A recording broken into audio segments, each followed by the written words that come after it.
flag, I believe.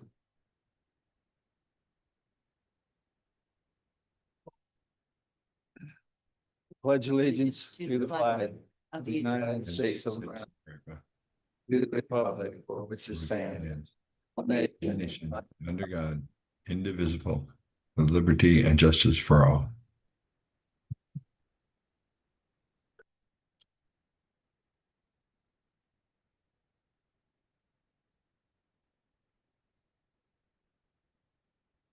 Okay, thank you, Mr. Chairman. Lisa and Selmy Dalton, obviously here. Clinton Glick, he is excused on his way. Todd Hosey, Here. Ron Cayley, Here. Mark Cott, Here. John Lawson. Is he online? No, excused. Ron Vore, Present. Secretary Pence is excused. And Vice Chair Choma, excused. And Chairman Craig. You have a quorum. Chairman Ackland, would you like to take roll for your group? Mr. Chairman, Eve, can we take roll? And I think everybody else is online, but if they're not, they'll trickle along and you'll watch for them. But go ahead and take roll, please. Senator Crum. Good. Senator French. Senator Guru. Here.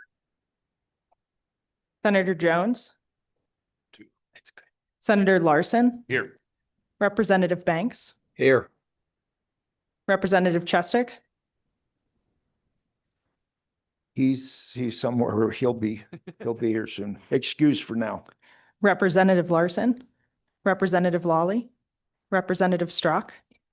Vice Chairman Boner. Here. Chairman Eklund. Here. Mr. Chairman, you have a quorum.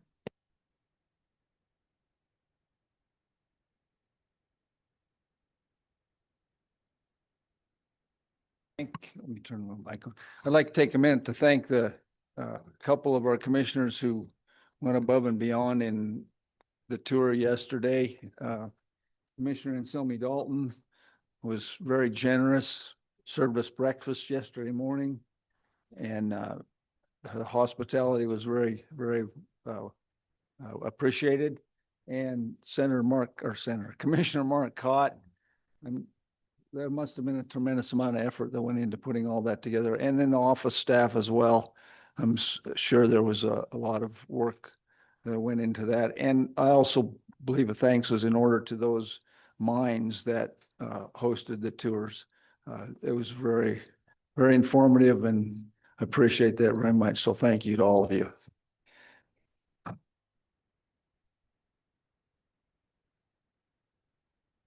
Has everyone had an opportunity to read the minutes from the May 7th, 2025 workshop and meeting?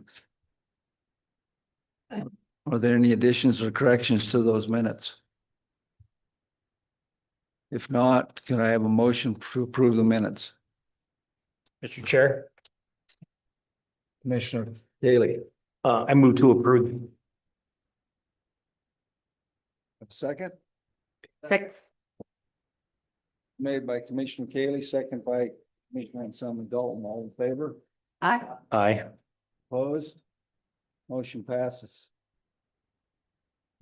Mr. Chairman, I entertain a motion from the Select Water Committee as well on the minutes. Been moved by Representative Larson, seconded by Martha or Representative Lawley. All those in favor say aye. Aye. Opposed? Minutes pass as read. Director Mead? Thank you, Mr. Chairman. I would point you to page 52 of your e-notebook. We're going to have Chase Tavelli come up. He's going to give a project closeout on the critical aging irrigation infrastructure level 1 study that we did a few years ago. This is going to be a little repetitious this afternoon. Of course, this is part of the interim topics we're going to be discussing, but I think the more times we hear it, the better. And we'll go into much more detail this afternoon. So I'll hand it over to Chase. Mr. Chair, Thank you very much. My name's Chase Tavelli. I'm with the Planning Division at the Water Development Office, and I manage the Critical Aging Irrigation Infrastructure Study, which will be referred to as the CAII, just because it's a mouthful, and when you work in state government, you have to have acronyms. As Director Mead said, this will be a little bit repetitious. This is a closeout memo to finalize the project, and the commission will then make a motion, hopefully, to accept the project as being complete. I look at this as one long presentation. I'm going to give a little bit of the genesis, a broad overview, and some of the recommendations from the study just to close out the project. And then this afternoon will be a much more detailed presentation. Again, this can be found on page 52 of the PDF. The appropriation for this study in the 2022 session was $500,000. Our consultant was Tri-Hydro Corporation. The contract was $495,000, and after the final bill was paid, we had a savings of $20,265.08. Okay, a little bit about the genesis. In 2019, there were some major infrastructure issues that surfaced. A lot of us know what those were. This led to a joint ag legislative interim topic in 2020. And the office was asked to try to help get information about, what was going on. And a survey was designed and passed out, and it received a modest return. And so the office kind of redoubled their efforts, and we do an irrigation system survey biannually. And what we did was we modified that survey to ask entities, 157 entities on that survey, about their infrastructure, size, condition, things like that. And 78 responses were returned, and that was because of an extra effort by office staff calling and emailing again and again. So we consider that actually quite successful. And just some quick facts from that survey: 83% of conveyances are 50+ years old in the state, according to that survey, and 38% of structures are 50+ years old. Okay. Then in 2022, the office made a request to do this study, and it was supported by the commission and the Select Water Committee, and that's how we got to where we are today. So some of the objectives were to identify critical irrigation infrastructure in Wyoming, of course, prioritize that infrastructure based on a ranking system, and give the state a general understanding of the magnitude and some of the associated costs. Project tasks: there was an extensive information review and data collection effort. Extensive. I'll go into that in the presentation this afternoon. A pretty comprehensive public outreach effort. We went around the state, 10 different meetings. Development of a database/GIS. So all of this information was compiled into a single database. Developed a ranking system and came up with cost estimates to replace the highest ranking top 30 structures, not to rehabilitate, but to replace. Okay. And that was so that we kind of had an apples to apples comparison, as well as it's a little bit easier to look at replacement costs. And it's a little more conservative as well. So some of the findings: the ranking system, it's actually commonly found in some of our studies, but it was modified a little bit. It's the final score is called a Rehabilitation Priority Index, a RPI. And that is made up of an equation that is based on the structure type, which received a value, the facility condition, good, fair, poor, failing, and then what they called an asset priority index, which is the acreage served or the acreage relying on that piece of infrastructure. Eventually, it was honed down to the top 30, and the punchline is it was estimated $200 million to replace those 30 structures. And projects ranged anywhere from $70,000 to $50 million. Another recommendation was the state could consider implementing a funding system to address CAII. And the reason why that was a recommendation is because Nebraska did a very similar study to what we did, and they ended up funding an appropriation of $50 million. And each of those projects had a $5 million cap with a 10% cost share from the entity. That's just an example of what was done. Recommended a much more intense investigation into some of these structures, actually most of these structures, to determine whether or not the infrastructure needs total replacement or just rehabilitation, and to develop more detailed cost estimates, and to verify and update structure condition where necessary. And that's actually being done on a regular basis through our level 1 and level 2 studies. We update our database, and I'll go into that later on as well. And then, of course, to maintain the database, that's very important. We've spent a lot of money on it. The state has a significant investment in it, and so that's something that we're actively doing. In the end, there were 10,891 structures that were mined out of all of the existing information, okay? And it's important to know that of the poor and failing, which is what honed in that database, 2,003 structures, okay? We did have a public meeting, and that was at the 2023 November Water Development Commission Select Water Committee meeting in Casper. And the recommendation from the office is to accept the final report submittals and close the consultant contract services. And at the second page of the memo, there is a Water Development Commission proposed motion for your convenience. I'll stand for any questions, Mr. Chair. Anyone have any questions for Chase or the director? Commissioner Sommerville. Thank you, Mr. Chairman. Chase, thanks for the input on all this. It is important. I was interested in the Nebraska one, just given how we're doing things now. They did, you said a 10% cost share. Would we be looking, if we did something like this? I know that's not part of our motion today. I understand that, but I was just kind of trying to figure out, are we going to kind of try to stick with our 50-50 because it's a lot of money, or would we, and maybe it's a question for Jason or Director Mead, excuse me, as well. But I was just curious based on that example. Mr. Chairman, Commissioner Anselmi Dalton, I think that's part of the discussion this afternoon is figure out, understand the situation. How do we try to start tackling this? I don't know that we, just the program itself and the dollars we talked about a couple of days ago when we were going over our account balances, we hardly have enough to meet some of the demand that we see now. So how do we make more money or make our money go further? This afternoon, we'll talk briefly about how we're trying to leverage federal funding. A lot of those are, at least Water Smart, for example, it's actually somewhat questionable right now with the new administration, but that's a 50-50. So I think, we're not going to be able to afford 90% on this aging infrastructure, but it's something we're just going to have to continue to think about.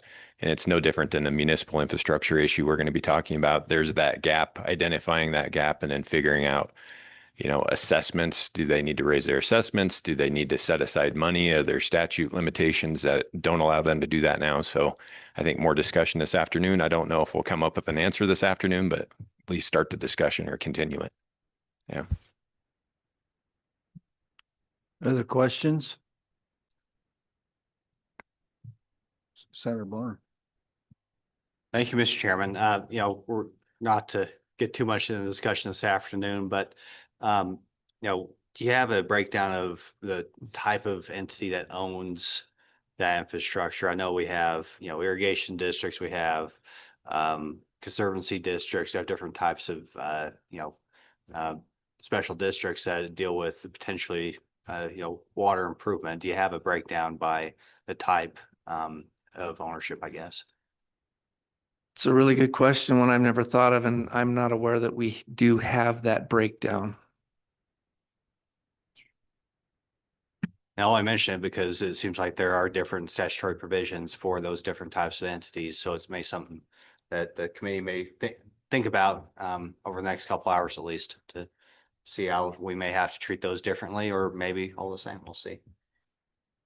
Mr. Chairman, I would say, they're all going to be in the situation where they're going to need funding. Because even though we have, say, a top 30 most critical, that's for the state, but every district or watershed improvement district, canal company, which aren't legal entities, they're going to have their own priorities too, right? And what's most crucial and critical for them. So I think addressing all their statutes would be appropriate, but some of the larger irrigation districts throughout the state definitely have a few, if not quite a few projects on that top 30 list. So, and those are some of the bigger dollar projects like a, diversion dam on the North Platte River type sizes. So.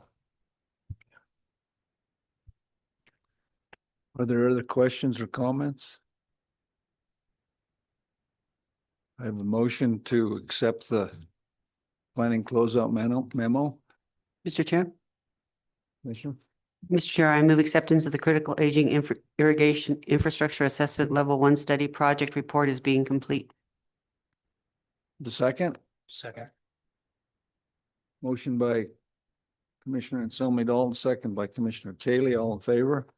Aye. Aye. Opposed? Motion passes. Thank you, Chase. Thank you, Mr. Chair. I apologize for not addressing you for Senator Boner. No apologies. Excuse me. Larry.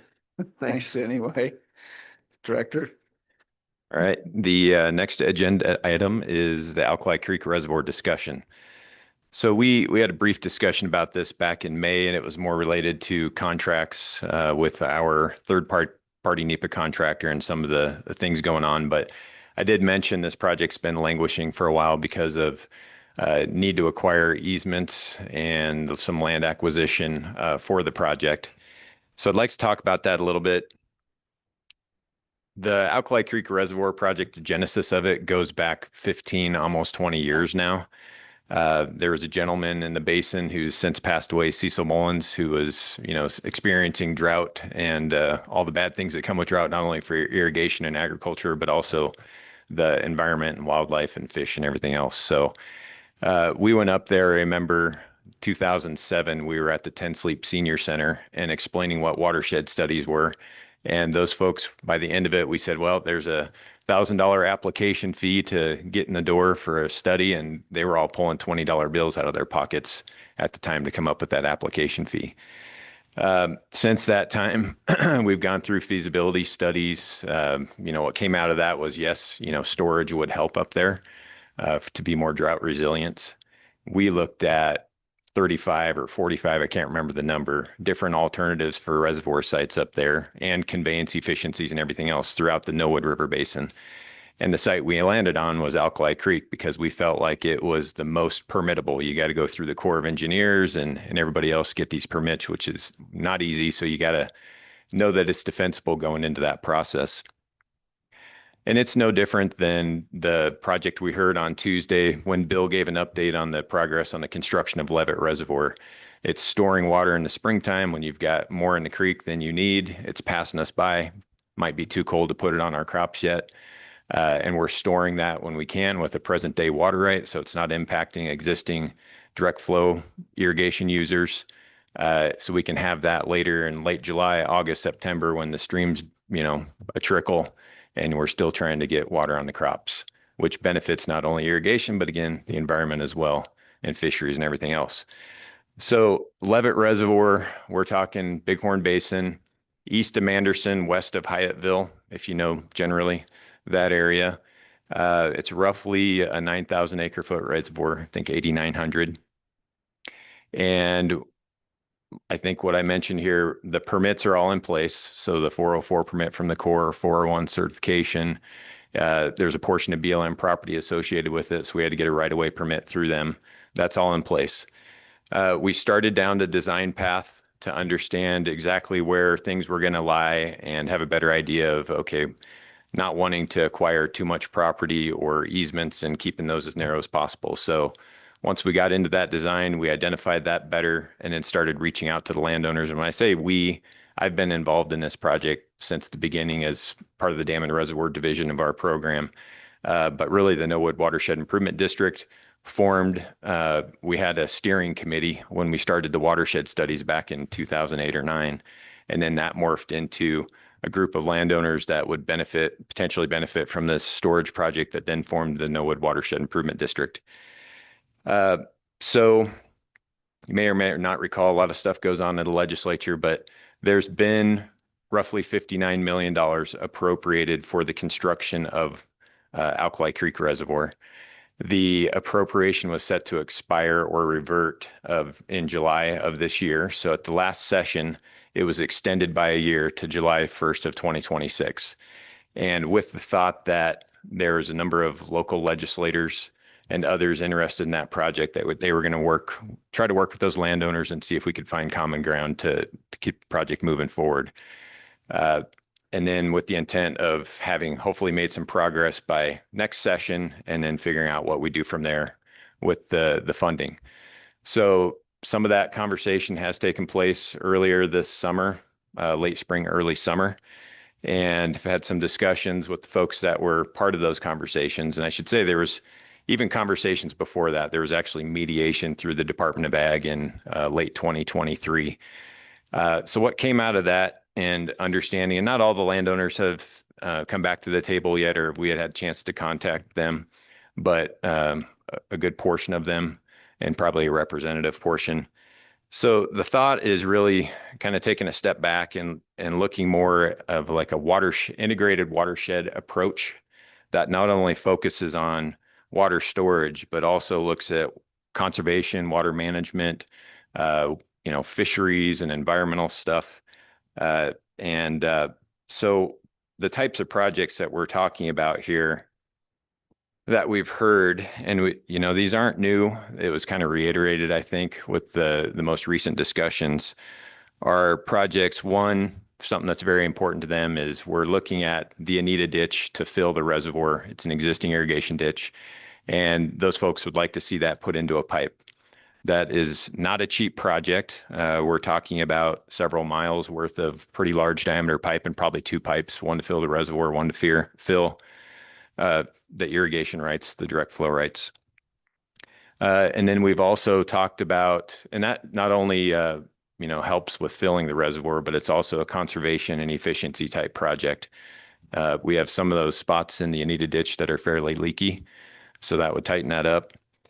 And then one thing I failed to mention is Paint Rock Creek is on the 303D list, which means it's an impaired stream. In this case, it's impaired for E. coli. And so putting the Anita ditch, which potentially could be a contributor to that E. coli source, into a pipe would help benefit water quality. Another thing we heard was center pivots along the Anita ditch and possibly upstream of where the Alkali Creek Reservoir would be located. And again, this gets to application efficiency. Efficiency with water potentially could increase the yield of the reservoir, but again, gets at that water quality aspect of things as well for Paint Rock Creek. By putting that ditch into a pipe, we'd also be needing to look at livestock watering. They're used to, grazing their cattle along the ditch. It has a small trickle of water through it. So if we put that into a pipe, we'll need to have some turnouts, and then also livestock watering on some nearby grazing allotments that some of those impacted landowners have. And then I think that's the majority of it, but really, I think the idea is, instead of the district who's, like I said, they were formed because of the reservoir, and for them to take a step back, Millwood Watershed Improvement District, by the name, we're looking at watershed improvements, and that's kind of their charge. So by taking this kind of integrated approach, I think it would help those folks that don't necessarily benefit from the reservoir, but they see impacts from the project with the Anita ditch, see some advantage there and some benefits to their operations. Because we've said from the beginning, we want to work with everybody. We don't want to see this impact their operation. In fact, if we can make it better, that's the intent. And, we've had conversations like that, but it hasn't worked out so far. But I think we've heard some positive conversation here lately. I think the next steps is really, I wanted to bring this to you guys. Reservoirs are complicated. It's kind of like the Goshen Irrigation District project the other day. It's a unique project. It's not straightforward. So we need to have not so straightforward, I think, solutions to the problem. and thinking outside the box here. So one would be, we named off a lot of projects or types of projects here outside of the actual reservoir project, and how do we fund that? Would be, we've got Tri-Hydro on contract that have been involved in this for quite some time. They do a great job. So we will start looking for, are there funding partnerships out there through NRCS with center pivots? Can we look at some small water project funding through our program? Is there something, one thing I forgot to mention, the Highland Ditch, it also comes off Medicine Lodge Creek. And some of the lands that the Anita Ditch runs through are irrigated by the Highland Ditch. So they have to push that diversion up every year. It's a lot of operation and maintenance, and some of those landowners that we need easements through get water from that. So if we can do something with that, it's going to not only benefit operational costs, but it's also going to benefit that potential fishery up there. So maybe there's some chance for Wildlife Natural Resource Trust funds. We will look into that stuff. There's no guarantees when you're looking at federal or even state dollars, considering the competition you're up against, the amount of funding that's available. So we'll beat the bushes on that, but it could end up, we come back and it may have to all be folded into the reservoir project costs to actually fund it, but we'll do our best to look into that. So I think if you guys are supportive of this idea, our next steps would be to go back, work with those landowners, make sure we talk to each one of them. If they're interested in this concept, we'd get, some options to purchase and get under those easements. So we have some assurances moving forward that, this is going to be something everybody's on board with. And then if that's all successful, in November, we would talk about a recommendation to amend the legislation again during the next session. So like I said, the $59 million appropriation for construction right now is set to expire July 1st of 2026. We would ask that it be forwarded to July 1st of 2027. And then, so over the next year or so, we'd have our consultant work through what are the costs, continue along the design of the reservoir, get that to a good spot where we're confident with how many more dollars we need for that, plus all the things I mentioned. And then in the 2027 legislature, we could come back to the body with an actual, we need this many more dollars to complete the project in this package that we just talked about, and take care of it that way. So I wanted to bring this to you guys, see if you had questions, if you were supportive of this idea before we start down this road. But I think it's potentially could be a very positive approach to this. Questions for Director Mead? I think we have, go ahead down there. I'm not sure of everyone's name, so just speak up. Thank you, Representative Lawley, House District 27. And as you know, Director Mead, this project is in my district. I sort of entered it at a time when I'll just call it a hot mess in terms of the relationships between the landowners and the Wood District and the work, and you've described it very well. But I just will say I appreciate the work that you've done on it, and it seems like it is moving forward. And I think this is critical to the project going forward. So I appreciate the work that others have done to kind of come up with some solutions. And again, I hope that you can find some funding for that to at least ease some of that burden. So I guess my question is, what do you see as the next steps with the landowners? If we today decide, yeah, we need to try these things, we need to get these landowners on board. What do you see as what happens next with in that area? Mr. Chairman, I believe we get them back to the table. And there's been a lot of conversations, as we both know. So I don't know if that's the mediation process, whatever they're comfortable with, to get them back to the table and talk with each one of those affected landowners and make sure we understand each other and where we're willing to go with this or potentially go with this, and probably try to have those conversations as quickly as possible. We all know we're right in the middle of irrigation season, so tough scheduling things, but hopefully have those conversations in advance of our November meeting up in Casper and have better direction. And then a recommendation, like I just mentioned, to at least extend the reversion date with the intent that we're going to go down this path and do all that. But like I said, the initial discussions between some of the legislatures and landowners haven't talked with all the landowners that are affected. It was 2 or 3 or 4. I can't remember exactly how many. So we need to get back up there and make sure the word on the street is accurate and everybody knows what's going on, and hopefully they'll work out well. Thank you. And anything I can do to help, let me Yeah. know. Mhm. Thank you. I think Senator Grew would like to speak. Thank you, Mr. Chairman. Jason, Representative Lawley just kind of helped me with part of my question. And is this coming? You've talked to some landowners. We've been in meetings that talked with these folks a lot, and I'm just concerned, as we all are. This $59 million, as each day goes by, erodes, its purchasing power slips away, and so I'm just trying to figure out here. We've got so many needs, and so our dollars are finite. I want to get this project going. I know it's a project that's critical, but boy, we just seem to can't get that group together up there for, and center now we're expanding the project to help people upstream. And if that's going to get us there, I guess my question is there, if we go down this road, what are we going to, are we going to be able to come up with an ask for them to say, the folks up there to say, where are you in going to assess yourselves for this new expansion of this project?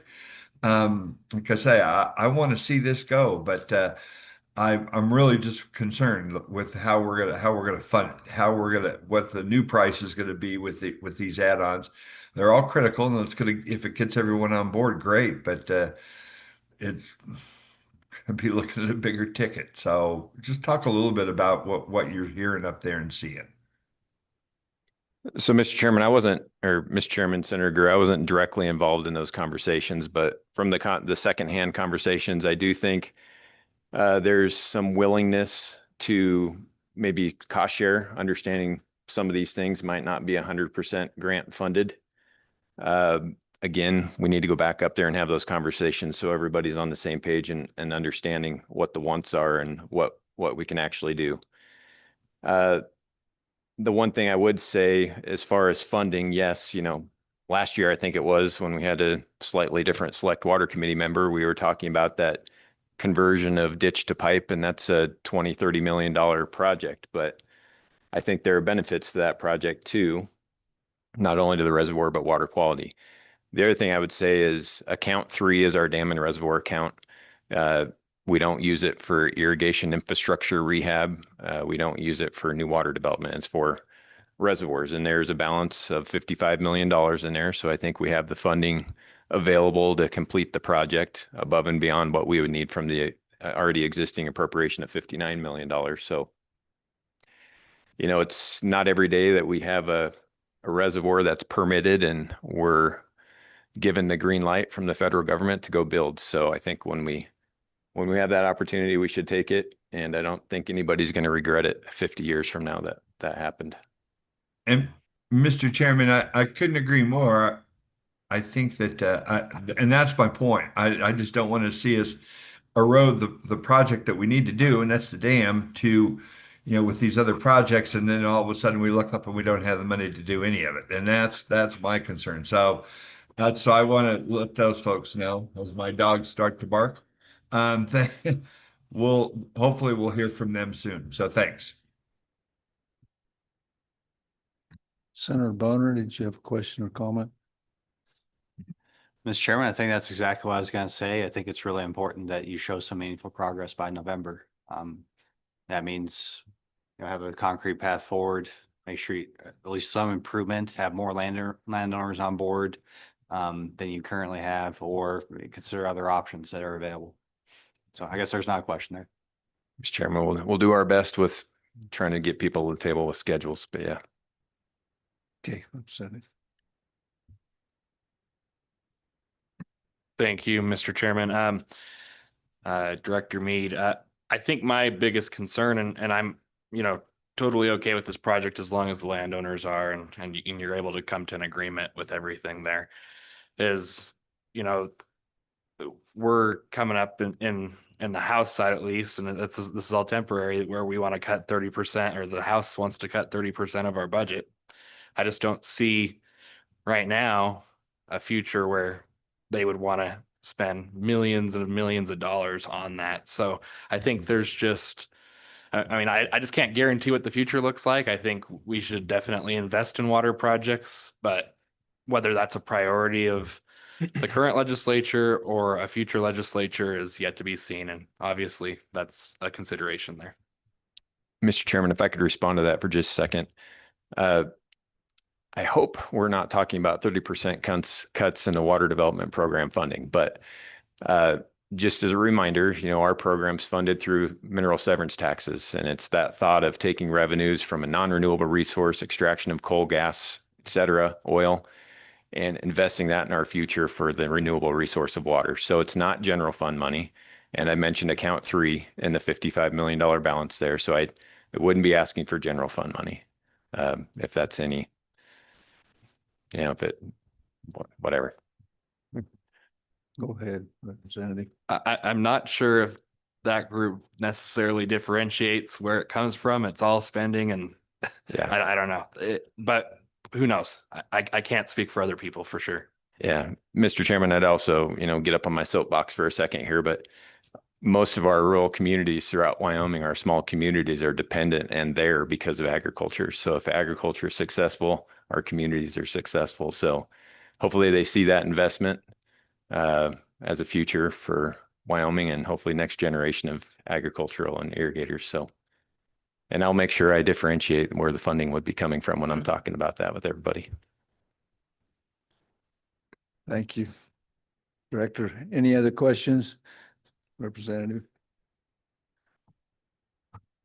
Thank you. It wasn't totally a question, just a comment. I was just going to share my thoughts on center pivots underneath a dam project that way, which just something I wanted everyone to think about. We have done that with ours. There is, if you have extra runoff in the spring, you're not able to run your pivot at all. So you miss out on that extra water that's coming down. The other thing in our situation, without having the dam, with any water that is coming down, if we were to have any extra, we're not able to run our pivot because it's not enough. You need so much water coming at you. And just kind of a thing to think about for these people when they go to put a center pivot in. There are pluses, but there's also a lot of negatives. So I just was going to share that bit when these ranchers might want to go that route when you're underneath this kind of storage project. Yeah. So thank you. Mr. Chairman, Representative Strzok, I probably should have clarified a little bit better. Some of the landowners that we're talking about are actually above the reservoir. So they don't see the direct benefit of releasing storage water for them. So this would help, you know, them to be able to get maybe further down the line where the stream's getting pretty skinny for everybody and maybe they can share it with less water and get by. But another option might be if they need less water for their center pivot, they can also look in exchange where they purchase water out of the reservoir or make a deal with somebody from with shares in the reservoir to basically replace senior water rights downstream that would normally call them out of priority. And in return, they could stay in priority and divert that water for their center pivot. But point taken, you need to look at all the angles and what makes most sense. Commissioner Taylor. Thanks. Director, can you remind me how many parties are affected by this dam? You remember the number? And just throw it out. Okay, we've got 25 shareholders in the dam and how many that we need easements through? Ones we've gotten and not. 6 in place. 6. Okay, so we have 6 in place and we have 6 other landowners we need to work with on the easements. Thank you. Other questions or comments for the director? Director Mead, I do have a question concerning operating criteria. You mentioned, I think we've talked other times about center pivots and our ability to help or help fund in different manners with those. And they seem to rarely come to the top of the priority list for us to be able to do anything with. And I think most of the time that's been discussed under small water And I believe, maybe I misunderstood you, but you might have made a comment about using some small water project funds for some portion if we went to that kind of an arrangement with some of these holdouts, I guess I'll call them. Would that require some changes to operating criteria on our part, or what would be our steps or our responsibility in this? Mr. Chairman, when I mentioned small water funds, I was really thinking more about a particular grazing allotment that one of the landowners has that they'd like to see some livestock watering on. So it'd probably be a well and a pipeline and some tanks, which would fit right in.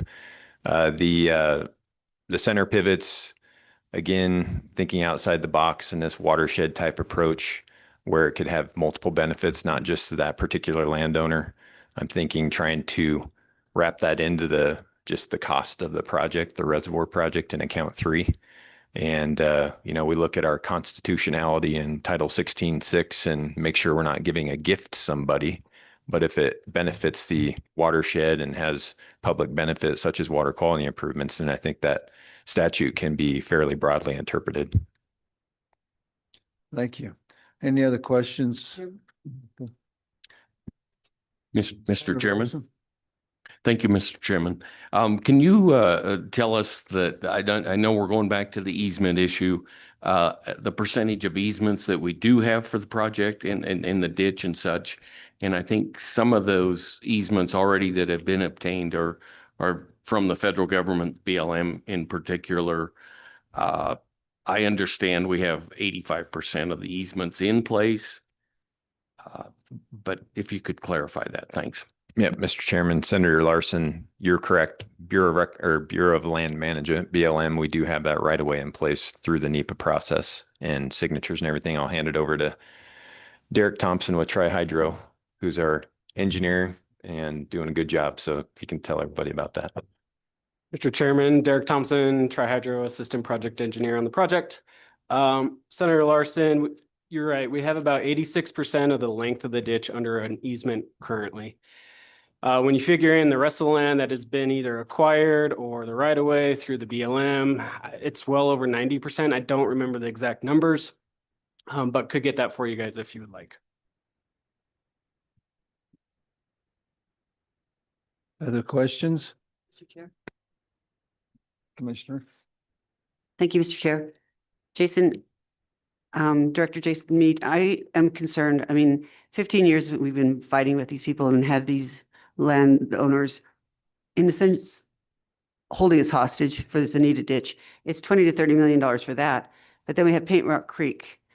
And then center pivots aren't allowed. Don't know that we would fund it. Livestock watering for turnouts, Highland Ditch is another issue in it. How much more money?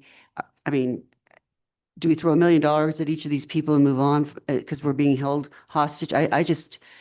I know we have the permits in place for a dam, and I like dams as much as the next person, but this is getting to be ridiculous. And I just, for the Water Commission, I do not want to be held hostage to somebody wanting their ditch to be put into pipe. So can you give me the rest of the cost for these other 5 pieces? Mr. Chairman, we might be able to throw out some round numbers. I'm not sure.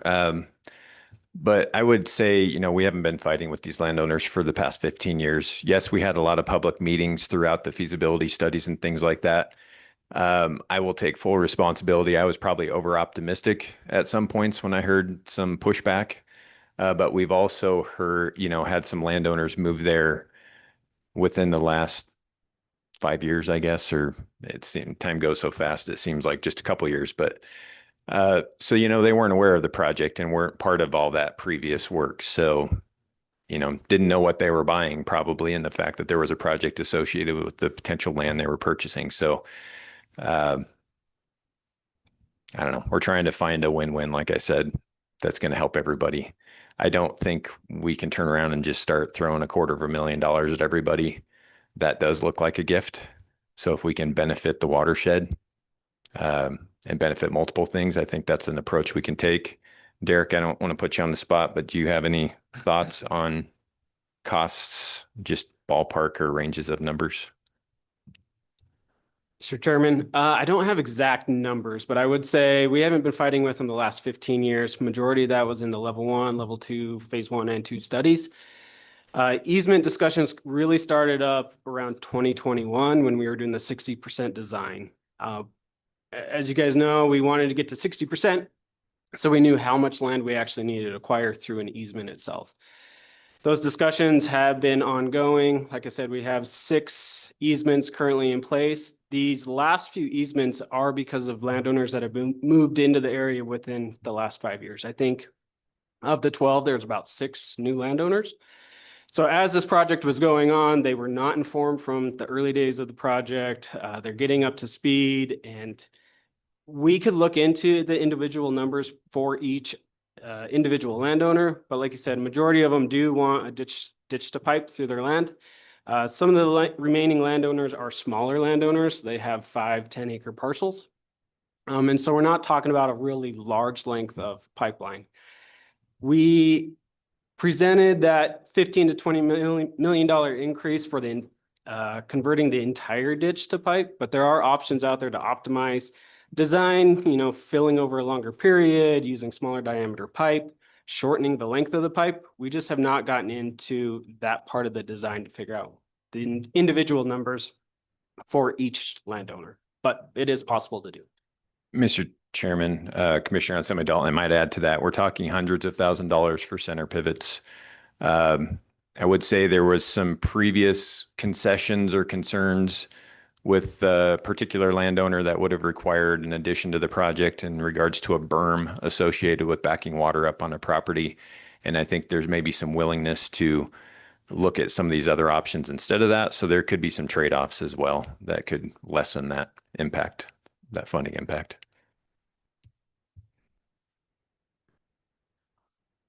Thank you. Any other questions? Anyone online that would like to comment or ask any questions? Thank you, Director. Thank you. Thank you. Thanks, Derek. All right, Mr. Chairman, our next agenda item is on page 55 of the notebook, and this is the Water Development Commission Office of State Lands and Investments Interagency Agreement for West Fork Reservoir Land Exchange. Just a little background, knowing that we've got new select water committee members, is West Fork Reservoir. The concept is a 10,000 acre foot reservoir over in the Little Snake River Basin. We're west of encampment, east of Savory Dixon Bags country, up in the Medbos or Sierra Madres. And so this, again, we go through a very similar process for all of our reservoirs as far as feasibility studies, understanding alternatives, and this is the site that seemed most permittable. I won't get too repetitive from what I just talked about with Alkali Creek, but we got here from doing the same things we've done on Alkali and Levitt. So at this point, we are in level 2, phase 3, which is permitting and design. And we're right in the middle of our permitting process, or hopefully getting past the midway point and closer to the end. But it's a complicated process because we've got the Corps of Engineers, we've got the land manager being the U.S. Forest Service, we've got a federal funding partner through the NRCS, we've got EPA involved. So there's a lot of different federal agencies that do things slightly different. So, and when it comes to NEPA, which is frustrating, but we're making our way through it, and it's been quite a process. But as part of that, and the project is dependent on a land exchange that has been discussed for quite a few years between the Forest Service and the Office of State Lands and Investments. And there's about a little less than 1,500 acres that surrounds the potential reservoir site. And there's been a number of state parcels identified by previous folks that worked for state lands that they would like to see as potential parcels to exchange for that Forest Service property. And there's not only benefits to the project, because in order to get to our permits, we have to acquire that U.S. Forest Service property, but there's also benefits to Office of State Lands and Investments, because the majority of those parcels that they're looking to trade are actually in roadless areas, or what maybe used to be roadless areas. They're very isolated parcels out in the middle of the forest, and the access to them is very limited. So if they can consolidate those into this project location of West Fork Reservoir, that has access from the highway, and there's potential more revenue to state lands for schools. So they're in support of this. Back in 2021, the Board of Land Commissioners had an approval of the concept at the time. I don't remember the exact language, but with the intent of, at some point in the future, bringing that back to them again when things were more concrete on what lands and everything else. So in regards to the NEPA process for West Fork Reservoir, the current schedule is the third-party NEPA contractor, SWCA Incorporated, as well as all the federal agencies and the conversations they've had, getting somewhat close to having a draft environmental impact statement put together with the intent of putting that out to public comment sometime after the first of the year.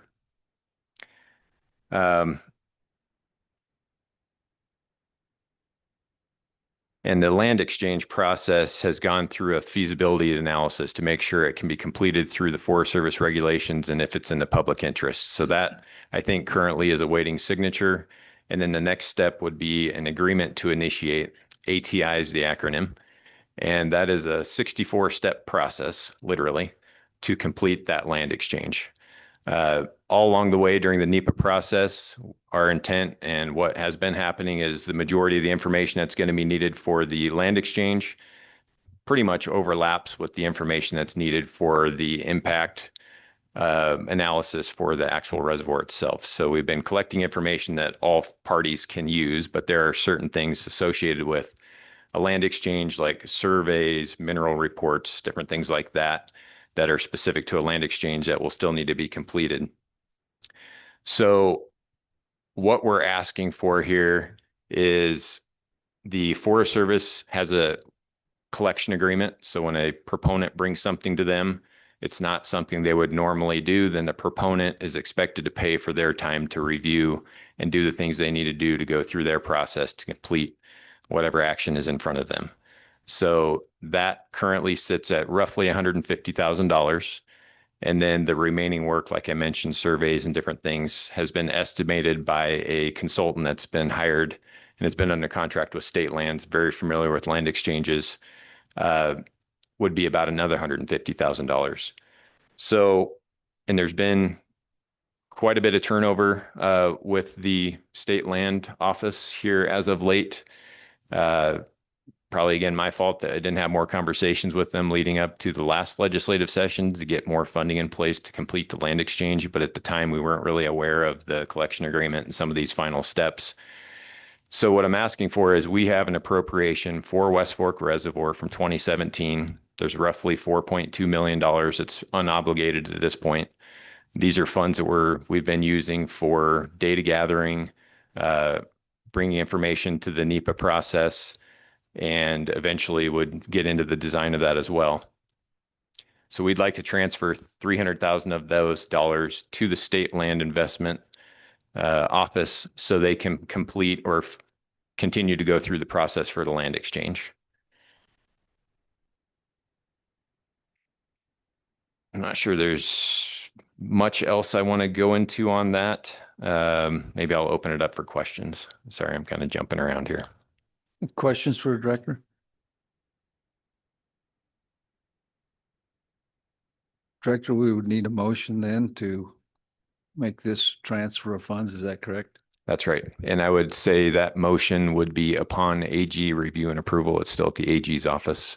So I'm waiting for the final document to come back. Would anyone like to make the motion? Senator, Commissioner Anselmo Dalton. Thank you, Mr. Chairman. Director Mead, I think what you want to say is we would, upon review and approval of the AG's office, that we would approve the transfer of the $300,000. Yep. And the interagency agreement. And the between interagency agreement that we have in front of us. page 52. Back. Take that back. 55. Yep. Second. Motion by Commissioner Anselmo Dalton, second by Commissioner Kaylee. All in favor? Aye. Opposed? Motion passes. Thank Thank you, Director. Mr. Chairman, it dawned on me when we were talking about money. I forgot to bring something up on Alkali Creek. So as we've talked on Alkali Creek, things have been protracted quite significantly with all these discussions, and it wasn't part of the original plan to put together designs and look for partnership funding and different things like this for these easements. So I would fully expect possibly needing to amend some scope of work and maybe getting some additional funds for our tri-hydro contract to complete some of that work. So that might be part of the recommendation in November as well. So just a heads up on that. Okay. Where are we here? Happy Valley, I believe. Excuse me. I Oh, believe it. yep. So, Mr. Chairman, we had the discussion during the workshop on Tuesday on the sponsor contingency request from Happy Valley Water Transmission and Storage. If you want any kind of a recap from Bill, I'm sure he'd be happy to provide it. Or if you have any other questions from Tuesday's discussions, we'd happy to answer those too. Welcome, Bill. Any comments? Just to refresh you on the numbers quickly, this was a regionalized system where we took the transmission lines from two separate entities that basically ran parallel to each other and were both near end of life, and combined the two entities together and built one pipeline to reduce costs considerably to do this. And then we also needed to add a water storage tank to make the system work better for the two communities. So essentially we ended up, we're looking at being about a 5.3% increase to their budget to finish this project. And that would bring them up to about a 48.9% share of theirs. So if you want any more details, I can go into those. Anyone have any questions? This was discussed at length on Tuesday, I believe, for those that were present. Familiar with what, Director? Mr. Chairman, so this is one where we would want the review and recommendation from the Select Water Committee, and just the way that sounds might be appropriate for them to go first and then the commission if you guys so choose. And I forgot to mention, we would like to do that same thing on the West Fork interagency agreement. So my apologies, I'm not doing a very good job this morning. If we could back up for a second and ask for the Select Water Committee's review and recommendation on the interagency agreement for the land exchange as well. On West Fork, you want to Yeah. back up to West Fork and do that? My Okay. apologies. Commissioner Eklund. Thank you, Mr. Chairman. So the motion that was made by the commission was to use $300,000 to complete the land transfer. Do we have a similar motion from the Select Water Committee? So moved, Mr. Chairman. Been moved and seconded. I'm not sure who did. Oh, Mr. Chairman, Discussion? thank you. I think we would want to also accept the interagency agreement specifically to, so I would suggest amending the motion that would say we accept or approve the interagency agreement and the $300,000, I believe. okay. That sound good to you? So the mover and the second, are you good with that? Yeah. Part of it. I'm not sure who said what, but we have a motion and an agreement. Everybody understand this? Ready to vote? All those in favor say aye. Aye. Opposed? Thank you. Motion passes. Now the second one, I've lost my train of thought, but oh, you've got it right there. Thank you. Mr. Chairman, we're on page Yeah, 35. this is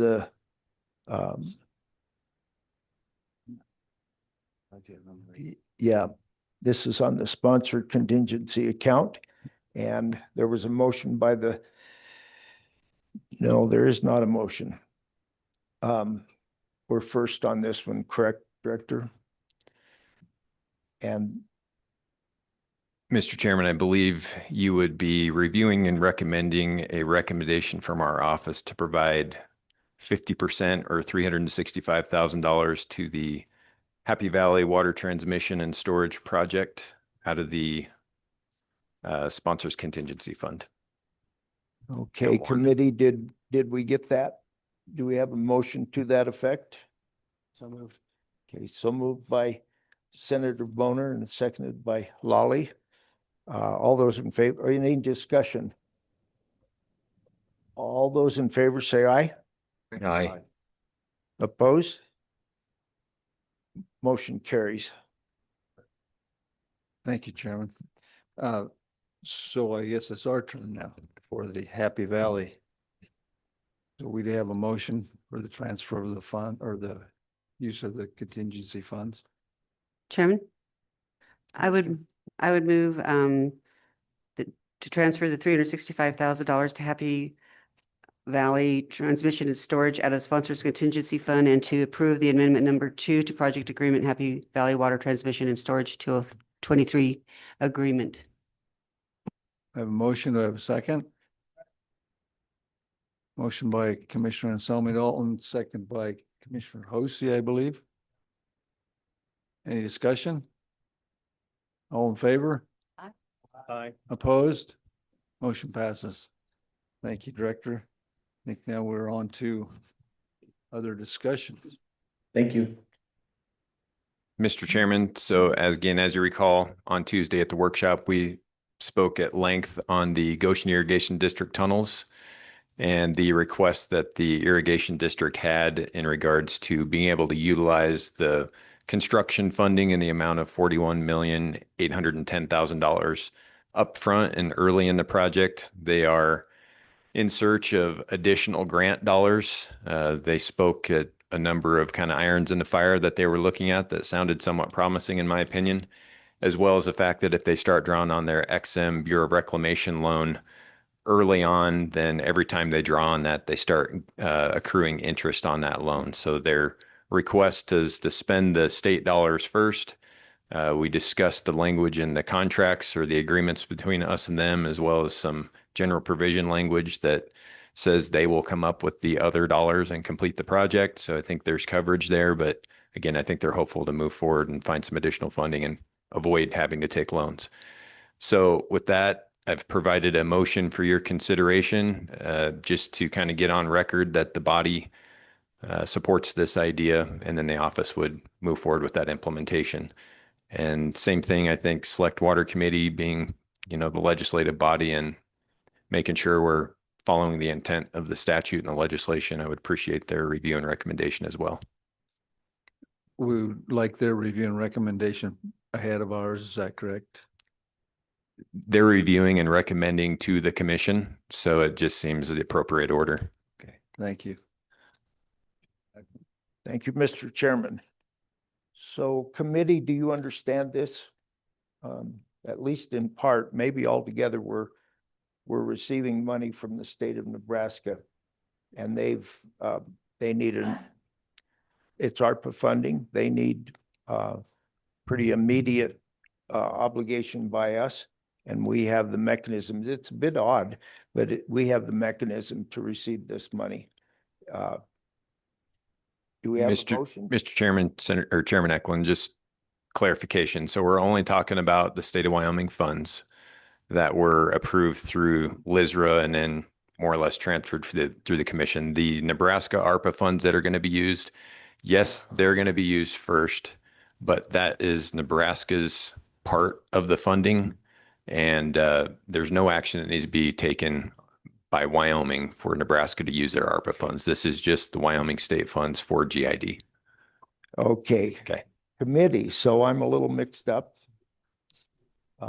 Senator Grew. Thank you. You have some Thank you, discussion. Thank you, Mr. Chairman. Jason, I just wanted to make sure, I listened on Tuesday as well, and I want to make sure I'm clear on it. What we're doing here is we're allowing these funds to be used at this juncture to save interest that they would accrue if they had to use another pot of money to put into the project at this point. So all we're doing is just taking money that we've approved and just putting it in there at this point in time to save the Goshen Irrigation District interest. Is that correct? Mr. Chairman, Senator Grew, that's correct. Okay. And if I can follow up, Mr. Chairman, I just wanted to reiterate that, make sure that I had that straight. And by doing this, we don't obligate ourselves to any other further appropriation of state dollars for this project. We heard a lot of discussion, and I agree with you. It sounded like very promising discussion about federal dollars that I know Senator Steinmetz testified to it and others testified to it. Some of the folks from GID that they felt good about the possibility of getting federal funds. And I just want to make sure that they're pursuing, and I know they are, that they're pursuing all those avenues, and we're not obligating any more funds than what we've obligated. We're just doing it a little differently than we already set out. Is that a fair assessment of the situation? Mr. Chairman, Senator Drew, yes. Thank you. Thank you, Mr. Chairman. Thank you for those questions, Senator Drew. I'll turn it back to you, Chairman. Mr. Chairman, so yes, thank you for straightening me out on this. Committee, if there's no further discussion, do we have a motion? Senator Boner. Thank you, Mr. Chairman. I move that we recommend that the $41,810,000 of state construction funding currently available for Goshen Irrigation District Tunnels 1 and 2 rehabilitation project may be disbursed by the Commission for the rehabilitation of Tunnel 2. Second. Okay, it's been moved by Senator Boner and seconded by Representative Lawley. Is there any further discussion? All those in favor say aye. Aye. Aye. Opposed? That motion passes. Thank you, Mr. Chairman. Thank you. So we've all heard this discussion over the last several days. Do we have any questions or comments from our group? Commissioner Host, would you like to make a motion? I would. I move that the 41,810,000 of state construction funding currently available for the Goshen Irrigation District Tunnels 1 and 2 rehabilitation project may be dispersed by the Commission for the rehabilitation of Tunnel 2. We have a motion. I have a second. Second. Motion by Commissioner Hosey, second by Commissioner Kaylee. Any discussion? All in favor? Aye. Aye. Opposed? Motion passes. Director, I think we're on to our last. Yeah, Mr. Chairman, unless anybody has any discussion items, I don't. No. We can move on then to future meeting schedules. Okay. So page 61 shows our future meeting schedules. We have a lot of times joint meetings with Select Water Committee and a commission. Our September meeting is only a commission meeting.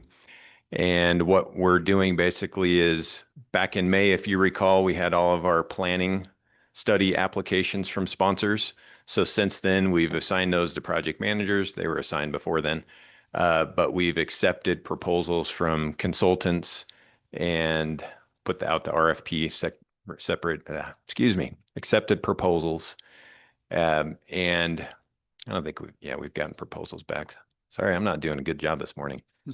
Anyway, in September, we have all the interviews for those individual consultants that put in on these projects. And that's the interview team is our office project managers, some of our commissioners assigned to each project, as well as the folks representing the actual sponsors of those projects. So from September 23rd through the 24th, I think we have 2 days worth of interviews. And then on the 25th, we'll come together, the commission will, to accept and decide which consulting firm is going to complete each one of those projects. So that's what the September meeting's for. And then in November, that will be both bodies. And that's when we'll bring all the applications that we've received up to Casper and talk about recommendations for construction projects. And then we'll also bring in what I just mentioned, the dollar amounts for the planning studies, and figure out all the things we can fund with the available dollars. So that's a very large and important meeting in November to attend. So any questions on future meetings? Mr. Chairman, so according to what his management council has told us, I think we've used up our 2 meetings, May and today, but I'm not sure of that. Could Josh or Eve help me out with that? Do we have to request another one? I believe we'll probably, either way, we probably can do this fine. Mr. Chairman, I have to go back and check, but I believe we're okay at least through the November meeting. We may have to request additional days for that final meeting to approve the omnibus bills, which, but we should be okay for the November meeting, I believe, Mr. Chairman. Good. Thank you. Mr. Chair. Go ahead. Thank you, Mr. Chair. I was just wanted to make sure, what day is it? September 2nd that we have to have our proposals ranked? September 4th? 5th? Okay, September 5th. I just wanted to make sure I knew what day I'm looking for. Thanks.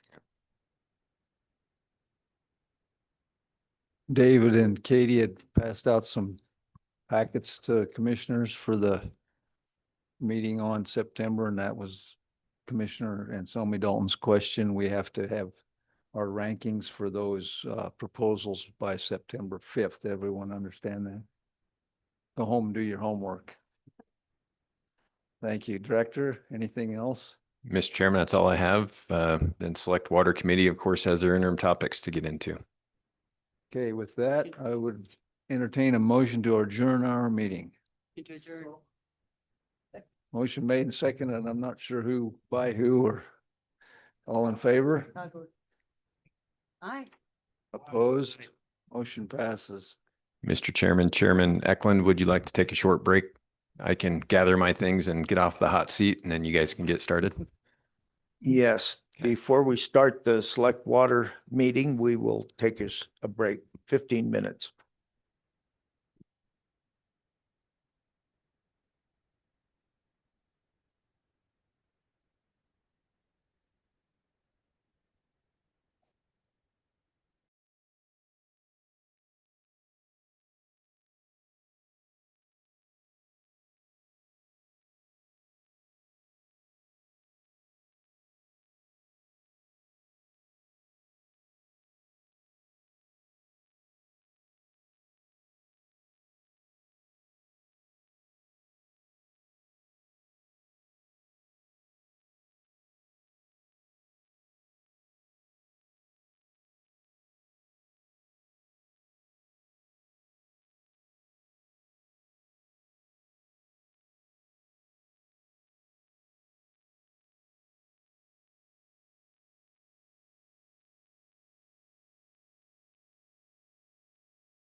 In all of the meetings that we do, it is traditional for the water commissioners to stay and help us along. Most of you have been brought on because you have expertise in the field of water, and we appreciate it. So don't ever feel like you need to sit somewhere else besides up here. If we got room, we love having you here. So the first topic will be on forest health, and I'm going to turn it over to Senator Hicks. He's got a presentation for us. Thank you, Mr. Chairman, members of my favorite committee and my favorite agency, the Water Development Office and the Commission. You guys do wonderful work for the state of Wyoming, and it's always been a pleasure to work with this committee, the office, and then also the commission for the benefit of all the people in the state of Wyoming. With that, Mr. Chairman, I did a similar presentation of this a couple of years ago in Pinedale at a joint meeting between the Joint Ag and the Select Water Committee. But the world's changed in 2 years, and both from a standpoint of validating the science and the opportunity. So because this is a very long subject and a little bit of it's deja vu, and so I'll take you back to 2000. A lot of this issue has not gone away. It's just the opportunities are greater now than they've been in, let's say, 40 years to effectuate increased water yield off of our forested lands in the state of Wyoming.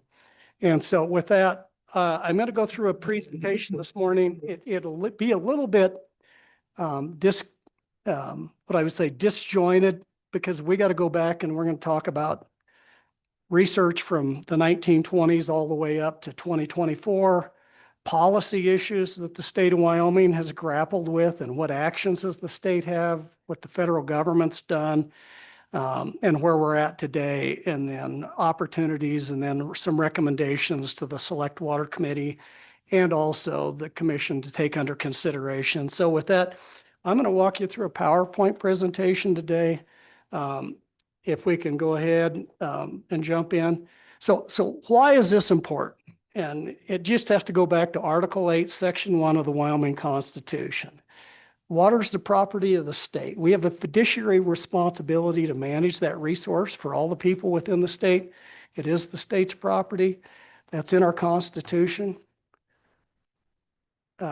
Just a little bit about water, and I'm going to focus this primarily on the Colorado River Basin. We're in the Colorado River Basin today, but it's the science and the technology and the programs are applicable anywhere you have forested lands within the Northern Rocky Mountains. So this just talks a little bit about, and this just shows you a demographic. That's satellite image. You can see the states there, Wyoming. And it says the Western United States depends on snow melt, and the Rocky Mountains in particular have long served as the essential source of water. Literally, it's the water towers for the entire Colorado River Basin, but the nation as a whole, particularly in the arid West. Go ahead. Just a little bit about that, some of the research that's been done on the snow zone of the Central Rockies. So you look at that area, the Central Rockies right there. We've got, there's the Wyoming there, that's the Wind Rivers.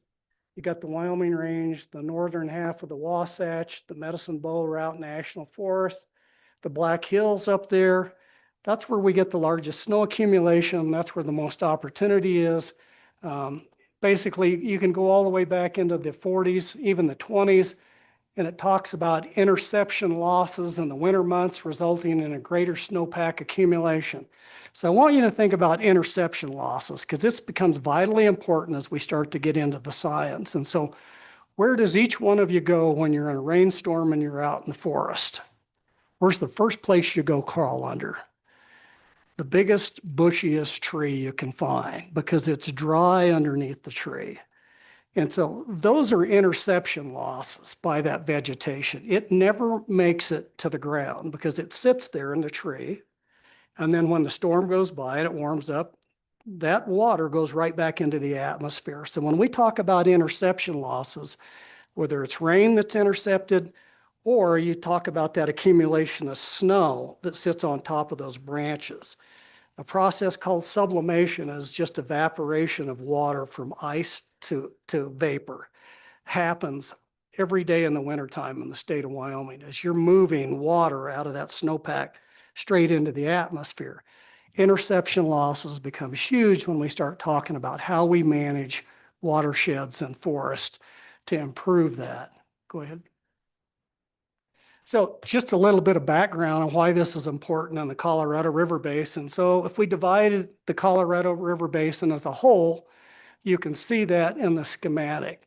70% of all water in the Colorado River Basin, 70% comes from snowmelt. In the upper basin, which is Wyoming, Colorado, Utah, and a little corner of New Mexico there, 80% of all water. So think about that. 80% of all water in the Colorado River Basin, in the Green and the Little Snake River Basins, comes from snowmelt within the state of Wyoming. So the question always comes up, and I pose this. And so given that information, and we always talk about Bureau of Reclamation, you think about Lake Powell, Lake Mead, right here we have BOR projects, Fontenelle, Flaming Gorge, Meeks Cabin, a whole bunch. Who's the largest reservoir manager in the Colorado River system? Well, it depends on what you quantify as a reservoir. Bureau of Reclamation only manages what comes off the land, which is primarily the largest reservoir in the Colorado River Basin is the snowpack. Again, 80%. And where's most of that snowpack that comes off is on our national forest lands, and to a lesser extent, some private and state lands. And so we have to change the way we think about reservoirs, moving from a dam and then moving it to a snowpack. And the question becomes is what's going on and how do we manage that reservoir versus a traditional type reservoir? So just a little background information as to what the purpose of the national forests were anyway. The first authorization of national forests was what we call the Organic Act of 1897. And so you can go down there and look at that. Under the Organic Act, it was two primary purposes. So this is the precursor. The forest reserves are the precursor of the national forest system that we have today. So it was for securing favorable conditions of water flows and to furnish a continuous supply of timber for the use and necessity of citizens of the United States. Even back in the 1890s, they understood the relationship of managing those forested landscapes for both water yield and water quality, in addition to those timber resources. So this is the foundation that we started with our national forest system, was the Organic Act, which recognizes favorable flows of water.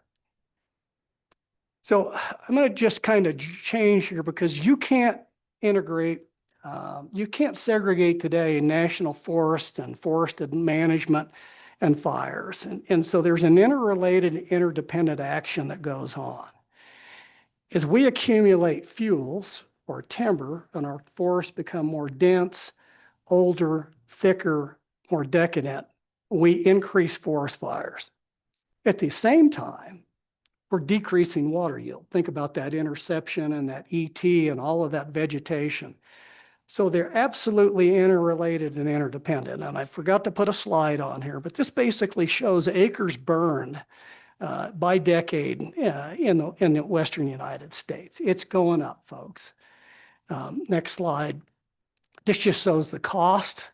2023, we were up to 3.2 billion. We've hit 4.4 billion just to do fire suppression on federal lands. It doesn't include state.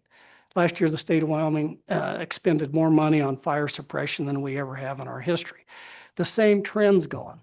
The one slide that I forgot to stick in here is the decadal level inflows of Lake Powell that's attributed to the state of Wyoming. And if we take that 50-year average, and then you take the 20-year average, and then you take the 10-year average, we've gone from 11 to 10.5 to 8. And so our contribution is going down. The amount of water running out of the state of Wyoming is going down. Now, what we know is we are forests are increased, they're getting denser, they're getting older. At the same time we're burning, we're restoring some of that, but we're behind the 8 ball, or we're going to have another catastrophic fire this year. So that relationship, fire, water, reservoirs, they're all interrelated and interdependent. So next slide, please. And so the question becomes is what can we do and what should we do? And so I just want to go through some of the things that we have done in the past and some of the opportunities in the future. This is just a picture of a fuel break that was put in 2009 on private lands adjacent to the Medicine Bow National Forest. Remember, 2009 was just the apex, the very peak of the bark beetle epidemic that swept through most of southeast Wyoming, the Med Bow, and all across the state of Wyoming, killing our forests. So fuel levels were astronomical at this point in time. But working with private landowners, we were able to go in there and create these fuel breaks, which also at that time, unfortunately, you see that log deck, the sawmill in Saratoga had shut down. There's no longer a sawmill in Laramie. There's no longer a sawmill in Encampment. We'd lost our timber industry due to federal policy. So we've been restricted to working on private and state lands. This just shows a series of photographs over that from 2009 to 2015. You can still see that fuel break. What I want to do is emphasize this. So this is a satellite image, and you're going to see this come back because this becomes pretty important. So that's that fuel break sitting right there. Those pictures were taken off that road. That's the private lands adjacent to the Medicine Bow National Forest. There's a couple of houses out here. There's a couple of cabins here. But what we can do is we can work on the private, state, and to a lesser extent, BLM. Now there's an opportunity to really upscale with what's going on with the National Forest. But this image is going to come back because we're going to show you what has happened since that time with the National Forest. But how does that impact water yield? And so this is across the road. This is actually above High Savory Reservoir. This project was done in concert with the BLM and Wyoming State Forestry. I want you to focus right here in 2009, and you see all that red. That's all that beetle-killed lodgepole pine. And I want you to focus on this area right down here. This is a BLM section right here, some private land, and then right down here is a state section. So by 2013, this is what that same thing looked like from the satellite image. So that fuel break again, and this is above High Savory. This is on the tributary to the East Fork of Savory Creek, which is a major tributary. Dirty Man Creek, which is one of the smaller tributaries, but actually runs into the reservoir. This was done primarily as fuels, but it also had substantial impacts to increasing water yield off of these lands. And so it gives you just an idea what we can do on state and private lands. And so this was done as a biomass sale with the Bureau of Land Management that was managed by the local conservation district. All of that material came off. A lot of it went to a chipping mill down in Walden, Colorado. Later on, some of it did go to the sawmill when it opened up. That was a timber sale conducted by the Wyoming State Forestry. And that stuff, a lot of that went to mills also. So next. This is what that fuel break looked like. We typically leave the aspen because it's fire resistance, also provides some cover. Aspen doesn't have the transpiration or the interception losses that you do with the large conifers. So this is a slide as to what that looks like. So you're starting to see recovery of these areas. But what you're seeing is you still see a lot of this. Unfortunately, while this is above High Savory and we would love to get in there and do some prescriptions, I think there's a remedy right now and a potential executive order to overturn the roadless rule. Most of this is in roadless, but this would substantially benefit going in and doing the same thing on the Medicine Bow National Forest if we get the roadless rule on. And we also have a sawmill in Saratoga about 30 miles from here. So it could create tremendous opportunities there. So one of the byproducts of these, we always talk about, managing forest and all the other things. And so with the technology we have, oftentimes we talk about the benefits of timber harvest or managing fuels and the benefit to wildlife. This was just this is a mule deer. This was a buck mule deer collaring study done in the Sierra Madres. And so you see the town of Baggs here, town of Saratoga, Colorado, Wyoming state line. What I want you to focus on is those areas that I just showed you that were treated with the fuel breaks and then that biomass sale with the BLM and the timber sale. So wildlife biologists call these stopover areas during migrations. They're very important for putting on calories. And so one of the things that we learned from this, which wasn't part of the study, is these two bucks here, that one stopped on that one area right on the forest boundary and spent close to a month there on all that new fresh vegetation that was coming up. And the other one over there spent all of his time as a stopover area packing on calories and feeding in that area. So one of the byproducts of this study validated what we've always said is wildlife are going to migrate to this newer, younger vegetation that's coming up and utilize those. So that's just a secondary benefit of these. And so what I want to do is move a little bit now from the idea of the actual active forest management and talk about what has this cost the state of Wyoming from a standpoint of the lack of management of our national forest. What's our cost? And so I just want to go through this. So starting in 2004, the state started a very rigorous scientific investigation on cloud seeding. And so that was 100% funded by the state. You can see the program cost the state of Wyoming over $14 million to conduct a statistically valid the effects of weather modification. There was a report put out in 2024 that's available to look at that. But what I wanted to do is figure out, due to lack of forest management, and this is specific to a lot of the North Platte, and then the litigation between Colorado, Wyoming, and Nebraska on the North Platte litigation that ended up in what we call the PRIP, Platte River Recovery and Implementation Program. That's a byproduct of not having water coming off our national forest. So you boil it down from the total cost to do weather modification in that North Platte drainage from 2005 to 2018 has cost the state an estimated $36.2 million. And now we're moving water down the system. So, and currently we still spend on average of around $500,000 a year for the Platte River Recovery Program and all the monitoring that goes on with that with the State Engineer's Office and the Board of Control. And so it's a significant cost. And I keep saying this cost was incurred because of the lack of forest management. These are just some breakdowns on the actual costs of the weather modification program since 2014, since we basically, after we did the validation, we set this program up. So to date, and these are 2023 numbers, you can look, we're spending $500,000 or more, but those, and by the end of 2023, we'd spent $4.3 million. That's on top of the $36 million for the North Platte Recovery Program and all.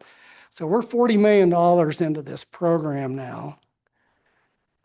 Just in the last couple of years, this is more specific to the Colorado River. Again, you think about the Wind River Range, the Wyoming Range, the Sierra Madre Range that all contribute to the Colorado. We put one FTE in the SEO, one in the AG's office, 4 in the go back, please, if you would. Just gives you an idea. $25 million for Fontenelle, another $2 million out of account one for NEPA compliance to look at potential acquiring more pool within Fontenelle Reservoir. Let's go ahead. Next. So this is when I talk about the costs of the state of Wyoming due to the lack of forest management. So this was actually research put out by the Forest Research Station. You're going to see this name over and over and over when you get into the literature. C.A. Trundle was the head hydrologist for the Rocky Mountain Forest Research Station who did a lot of hydrological studies in his career, over a 40-year career. The state actually employed him at one point in time to do some hydrological analysis on the North Platte. But this document was put out in 2002. Basically, you can summarize it and come down and say the current simulations indicated that increases in forest density may have resulted in a decrease in average annual stream flow in the North Platte River of approximately 160,000 acre feet a year. So you take that back to 1860, that forest, and into this time forward. So we wouldn't have spent $40 million had we had a forest today that looked like it did in 1860, because we would have gained that much more water yield on an annual basis out of the North Platte River Basin. The next portion, in 2003, the Medicine Bow Forest adopted their forest plan. And under their forest plan, the same document was prepared, looked at the implications of implementing that forest plan. And that forest plan, based on their own estimates, was going to further reduce the amount of water yield off of the Medicine Bow National Forest by 27,000 acre feet. This is federal policy that said, not only do we recognize that we've reduced water yield by maybe up to 160,000 acre feet, we're going to go ahead and reduce that by another 20,000 acre feet, and that plan was adopted. It's the plan we currently operate under now. It's been modified, which is good news. There's work going on, but it shows the opportunities have not existed for over 40 years to manage our forests to provide that additional water yield that they were initially set aside for under the Organic Act. So what's gone on after that was publicized, that by T.H. Hundrell, and the forest plan was going on. There's a group of water users called the Upper North Platte Water Users Association sued the Forest Service, went to the 10th Circuit Court of Appeals. The 10th Circuit Court of Appeals looked at it, and because the forest plan hadn't been completed at that point in time, this is what they ruled. You can see in bold. We hold this case is not yet ripe. They didn't make a ruling based on the merits. They just said, you don't have a forest plan yet. We can't analyze, and therefore lack subject matter jurisdiction. Here the coalition is challenging the Forest Service inaction, but this inaction is not sufficiently final for review. They didn't have a forest plan. Once that forest plan, the biggest mistake that happened, in my opinion, from a standpoint, the legislature and the state of Wyoming should have sued the Forest Service, because that plan says we are going to reduce your water yield. Those are Forest Service documents. We're going to take 27,000 acre feet out of the North Platte drainage. The legislature did take action. Next slide. So, Senate Joint Resolution 3, Joint Resolution 2, the 57th Legislature declared an emergency, declaring the state of emergency in the watersheds located on or national forest lands in Wyoming, using the policy and contract powers of the state and appropriate federal law, and empower the state to take action. So the legislature said, we're going to step in and do something about this continued management, but we didn't follow through. We lost our focus along the way. And so then fast forward, the forest plan was adopted in 2003.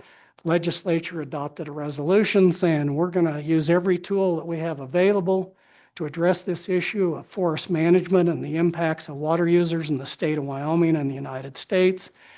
August 20th, 2018, this committee, the Select Water Committee, submitted comments to the Medicine Bow National Forest associated with what they called the landscape area vegetation analysis.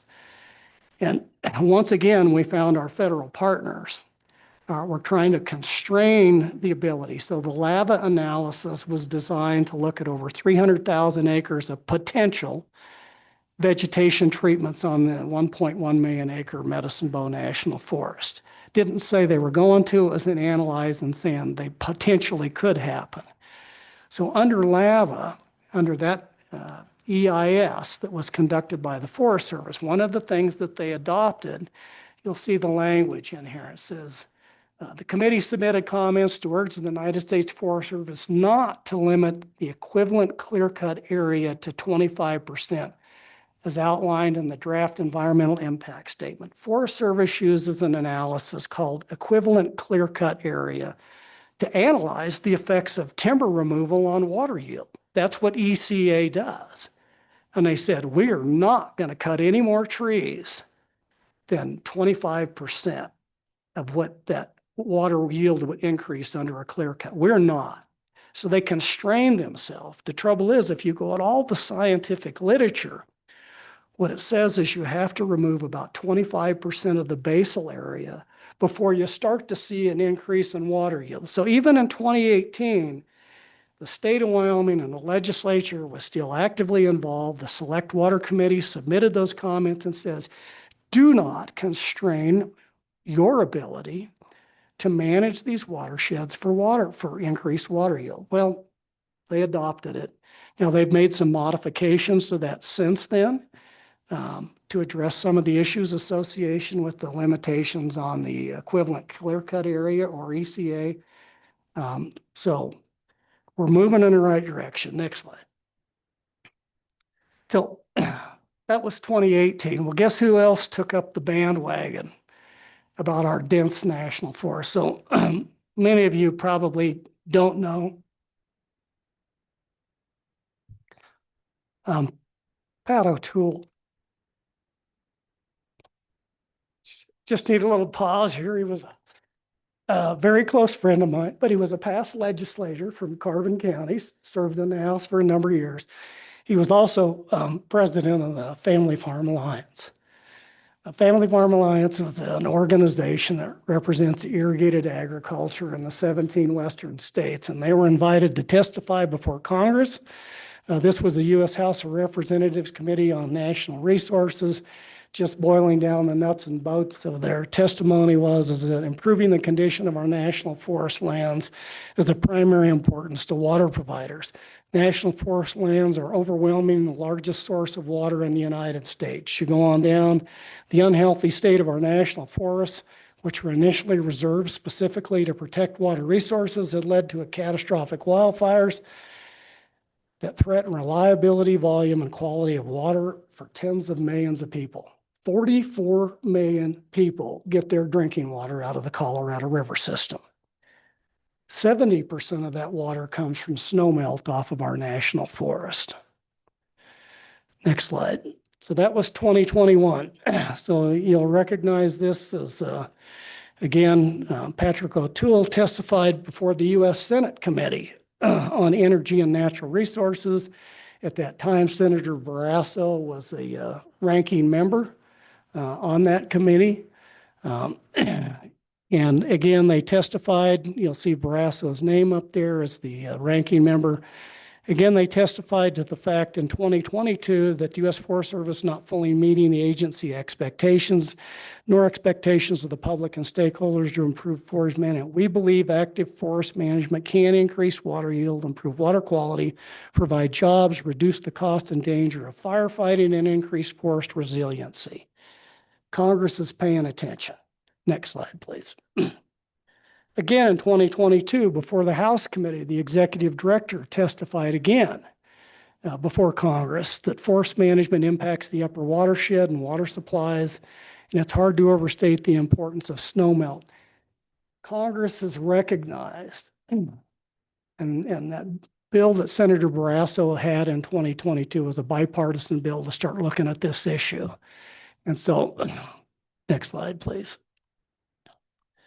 Recent actions. So the world's changed, folks. We went from an executive order here a year ago that said we're going to lock up more old growth forest and not do any treatments to the most recent executive order, a presidential executive order that came out on expansion of timber management, essential solution to the risk of catastrophic wildfire. 2025 secretarial order came out on increasing timber. And then just this week, Governor Gordon released executive order 2024-4, increasing forest management activities in Wyoming. The pictures I showed you before are projects that were done on private and state lands. The opportunity now is to address the whole watershed from a holistic watershed approach and look at this from a sustainability of how we manage forested lands within the state of Wyoming. So I want to back up just a little bit because we're going to get into why this is important and what we can do. And so this is the real nuts and bolts of the science. The C.A. Trundle report on the Medbo and the North Platte kind of reiterated some of that this forest succession and management and density and all this is creating problems. But there's over 80 years of science on the books that shows that if we manage these forests, you can actually go manage a forest based on slope, aspect, elevation, tree species, soil type, wind direction, radiation, and all these things, and have a significant impact on increasing water yield. So that's what that research from the 1920s all the way up to, next slide, please, 2024. This was a very interesting study. It was published in the Water Resources Research Journal just last October. I just boiled down some of the nuts and bolts. It says restoring forest disturbance frequencies and patterns through mechanical thinning. A prescribed buyer can increase forest resilience, store carbon, reduce catastrophic fire, increase ecological diversity, provide wood products, and, oh, by the way, increase water yield. That was further recognized by a number of other researchers in 2024 and 2023. The summary of the entire analysis of this was restoring disturbance regimes can increase reservoir inflows by, this was in the Sierra Nevadas of California and on the edge of Nevada, one of the most drought-prone, stricken areas with the highest water demands in the United States. And so they've basically, in their analysis, said that they can increase reservoir inflows by 4 to 9%, and on dry years up to 8 to 14%. Here's something that's really interesting. At the subwatershed level, thinning dense forests can increase stream flows by 20% in dry years. And I don't mean to draw a contrast to say that we shouldn't be cloud seeding, but cloud seeding does just the opposite. So when you do weather modification, when you have droughty winters and you have no storms to seed, you gain very little moisture. Forest management, conversely, on this is that's when we see some of our greatest level of increases up to 40%. Now, this was one research study that was out there, but it was actually had NASA level scientists participate with the University of Nevada, Reno, and a number of people involved in that. I can provide that article to anybody that's interested in it. So moving the science forward, let's get back to the Colorado and what's going on in the Colorado River system. So after a 9-year study looking at how do we better, so under the Colorado River Compact, the way we measure consumptive use is what they used to do in all these old research. It's called the inflow outflow measure. You put a measuring device here and you measure how much starts here, and then you measure how much that comes out here. So you think about an irrigation diversion, you have a measuring device here, and then you measure what comes back into the river. That's what's in the compact. But a number of states have been doing that over the years. It's tremendously expensive. It's a long-term maintenance obligation, and it's physically impossible to go to every diversion structure and do this. So over the years since the compact was adopted, they've gone through a number of gyrations of trying to figure out what's the consumptive use in Wyoming, what's the consumptive use in Colorado, what's the consumptive use. And so after 9 years of study, the Upper Colorado River Commission adopted what we call the open ET or E-metric process of measuring evapotranspiration. Again, we'll go into that a little bit more detail. And so they've adopted this platform. It's available on the website, and we're going to take a look at some of that. But I want to talk to evapotranspiration. So transpiration, remember getting underneath the tree, that's where the water never makes it to the ground and goes right back into the atmosphere, and then evaporation off to the surface. So this is how the Bureau of Reclamation and the state of Wyoming has agreed and adopted this as a member of the UCRC, is measuring the consumptive use in the state of Wyoming right now. It's a great tool. It has some limitations, but it's a great tool, and it's far better than we've had in the past. And so we're going to look at some of that. So this was a timber harvest project that was conducted on the Medicine Bow National Forest in 2023 on a private land holding. Some of you that are familiar with Aspen Alley, this is the same landowner that owns Aspen Alley. It's just some of the conifer stuff that he owns up there. So about 8,000 feet elevation. So what OpenET does, it's going to go in there and it's going to look at that before and after. There's 5 years of data that you can look at the impact. And you can see how much water was that plant community, that forest was either through interception, transpiration, and evaporation, was losing off of that piece of land. And so go to the next slide, please. So what this does is this is a cumulative ET in inches. And so you got 5 lines, which is 5 years. So you got 2020, 21, all the way to 2025. And so what you see is pre any treatment up there, we were using about 32 inches of water a year was being, through ET, was being lost off of that parcel of land. That was harvested in August and September of 2023. So that's where the timber harvest occurred during that time period right there, flattened the curve and reduced, because later in the year, again, August, September, that's where we start to see some of the highest ET levels. But let's look at 2025. And by 2025, once that had gone through a full cycle, we're seeing a 50% reduction in the amount of water coming off. So if it's not going into the atmosphere, where's it going?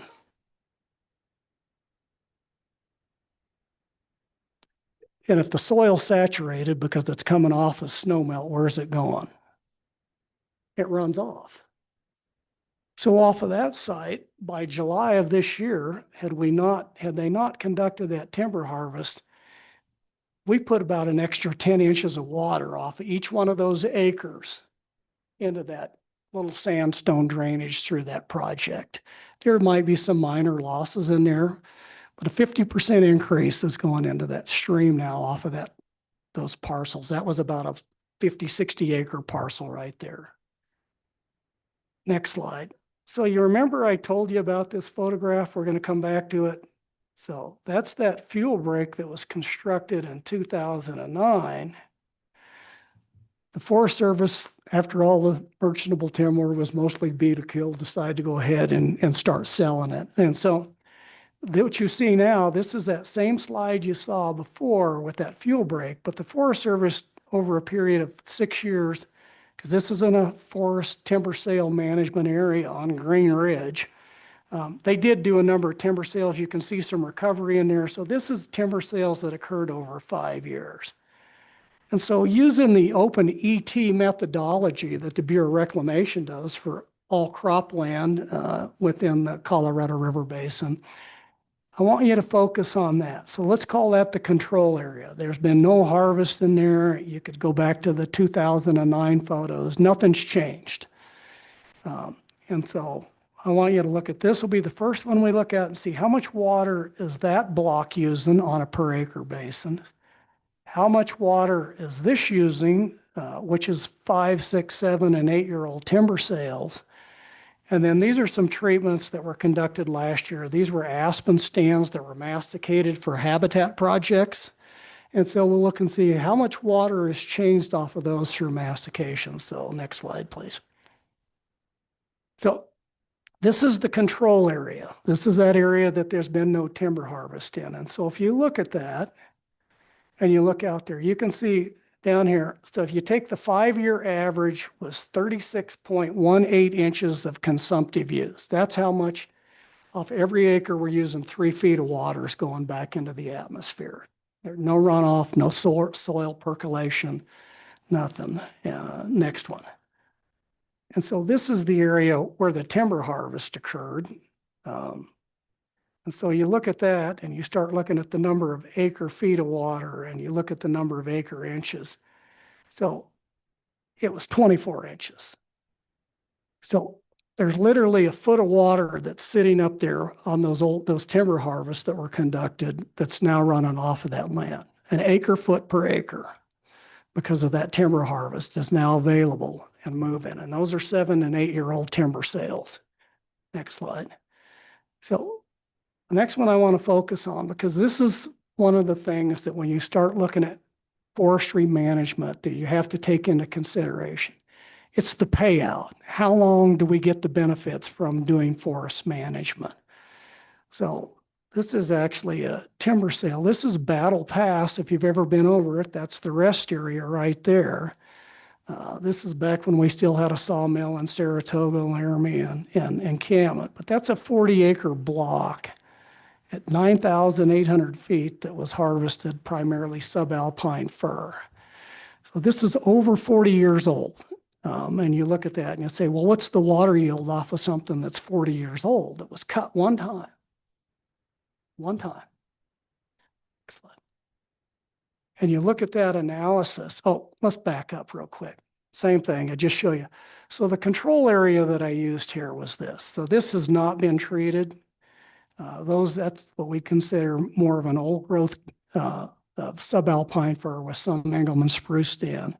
So that hasn't been treated since that was treated in the 40s. So this is, so the first graph will look, or the first is that. And so you look at that and you take that 5-year average. That 5-year average is roughly 28.7 inches of water is being lost off that next one. So then you look at the next one and you take that 5-year average, and at 5-year average, we're down to 22.4. After 40 years, we're still generating 6.18 inches of water off of that timber sale. The cost effectiveness of managing this is so much better than anything else we do. And so the literature will go back, and when you get into the particularly high elevation spruce fir communities, it takes 75 to 150 years before you get to that same level of canopy with that same use. So one effective timber treatment has a 75 to 150 year payout, depending on tree species, elevation, and all those other factors. But it shows on that one, even 40 some years later, we're still getting increased water yield versus that stand right next to it. Go ahead. I'm just going to run through some stuff real quick. This is what we see on the landscape. It's called plant succession. And so these are just a series of photographs. This is the west slope of the Sierra Madres. Shows you that fir. What you don't see is what's going on underneath it. First, you get a few trees, and then more trees, denser trees, and then pretty soon it's all conifers. And this is subalpine fir. That's a very aggressive conifer. And then it ends up like that. And then at our higher elevation, this is a picture I took a couple of years ago up on Togety Pass. You can't drive across Wyoming and not see this. The interesting thing is in 2021, the Forest Service come out and said trees are climate change heroes. And I'm not here to debate climate change. I will tell you it's getting warmer, or we wouldn't be declining hydrology in the Colorado. What the cause is not I don't want to debate, but the fact is the hydrology is going down. Now, part of it's probably the way we've managed the landscape, other causal factors, but it was interesting in 2023, the U.S. Forest Service released and said, basically, our forests are no longer going to become carbon sinks or climate warriors. They're going to be a problem. Because of all the dead and dying timber on our national forests, they start emitting carbon because you just can't decompose all that material, so it goes into the atmosphere. The soil can't hold all of it. And so our national forests, because of our condition of them, are actually, if you believe in climate change, are contributing to that. Next slide. These are just a couple of pictures. This again is up on Battle Pass. This is a spruce fir community.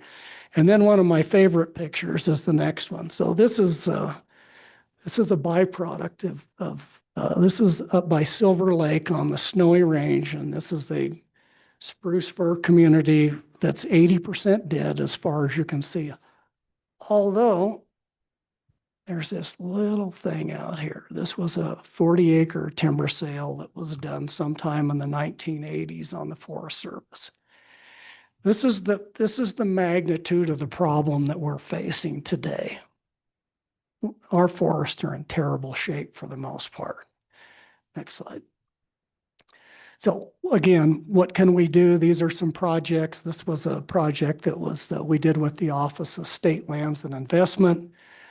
This is mastication treatments, not timber harvest.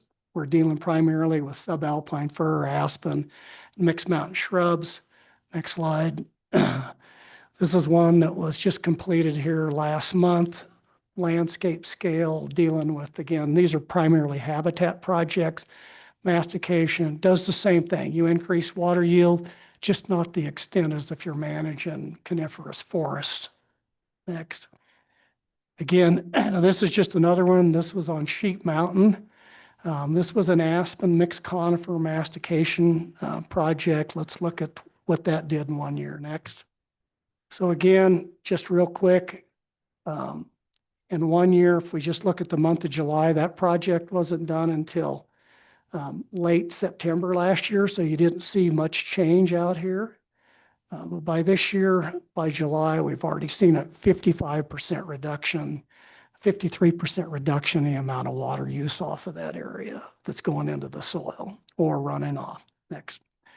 So other things that we can do, again, everything was looking at kind of those timber harvest treatments. The other treatments that we have at our disposal is these mastications. And the reason I bring this up, when you look at 80% dead forest, sometimes it's going to cost a hell of a lot more to go in there and treat those for water yield because there's a lack of sufficient merchantable timber. So then you're back to what's the most cost efficient way? Well, we're not going to throw matches in it and burn it, which would be the most cost efficient. So then we're back to these type of mastication treatments. And so this was a fuel break that was just completed on some private inholdings on the Medicine Bow National Forest. Just a week ago, there was a little lightning spark that burned a little 3-acre patch and actually ran into this fuel break and went out. And so you think about the cost of the state of Wyoming, because that's private property. The state incurs all the cost to fight fires on private property. The other benefit of that is we're going to get a substantial amount of water yield out of these projects. But so the other tertiary benefit is the reduced cost of fighting fire, because on those private and state lands, the state bears 100% of that cost. As the way it's currently set on wildfire. So anyway, next slide.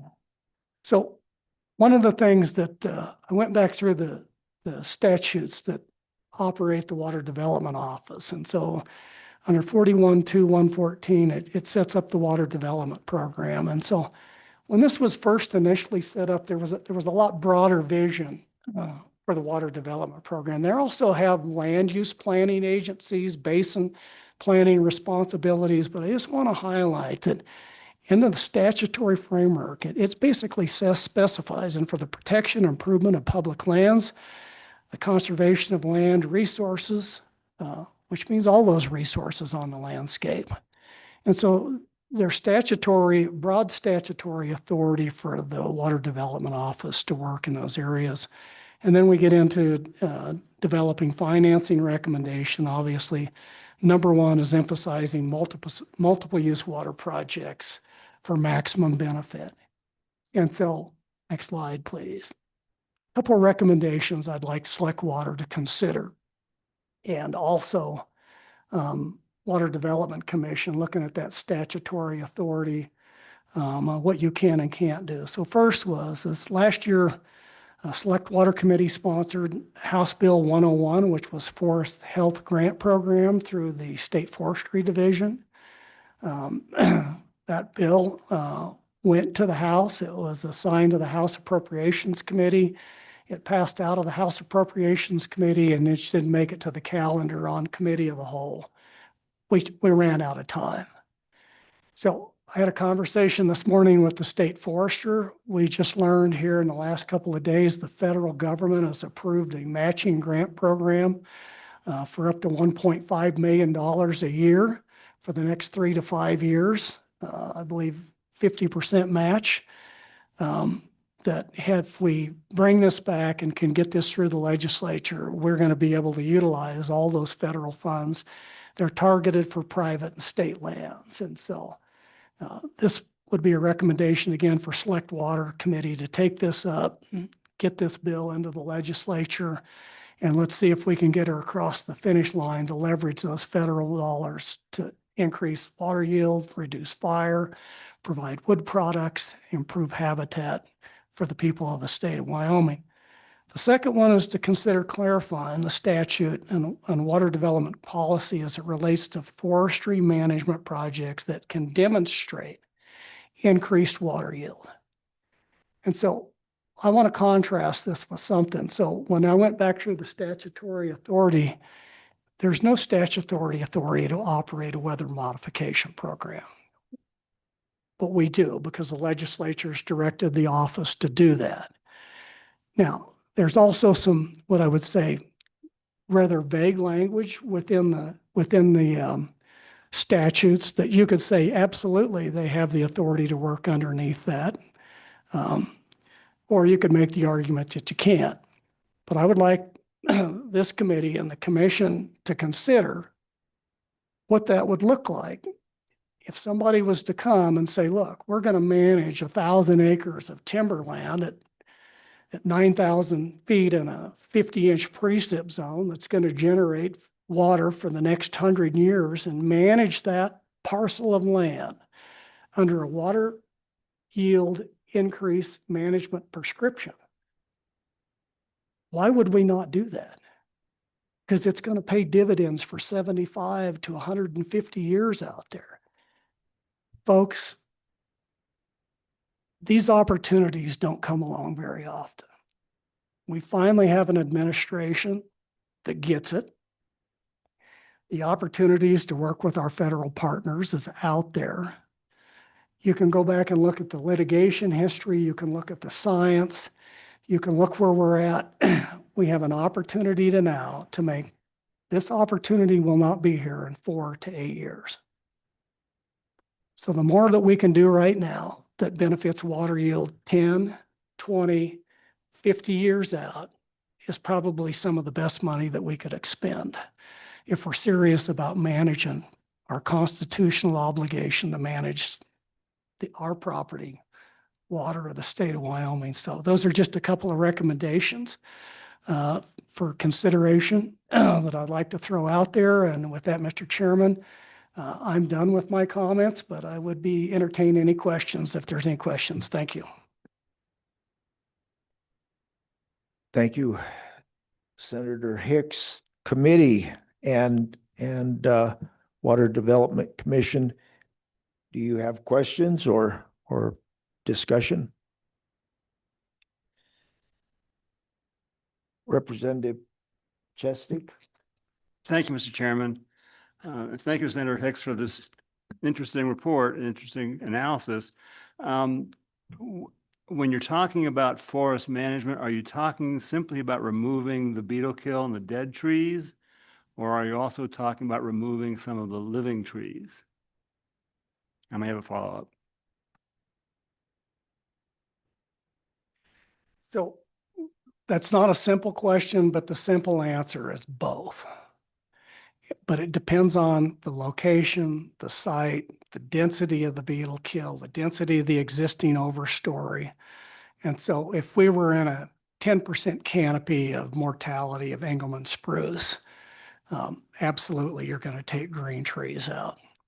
In most cases, you're going to harvest both. But again, it's going to be a site-by-site scenario based on the condition of the forest canopy cover that you're trying to manage. So there's other constrictions that are restraints that come in there. But we do know that to a certain extent, you have to remove that 45% basal or 25% basal area. Even with the dead trees, you get interception losses. So you gain a little bit by removing some of those. You gain some benefits through some shading. So because there's a science involved with it, it really comes down to a site-by-site scenario as to how you sit down and lay that out. And then you have to consider those other resource values out there too.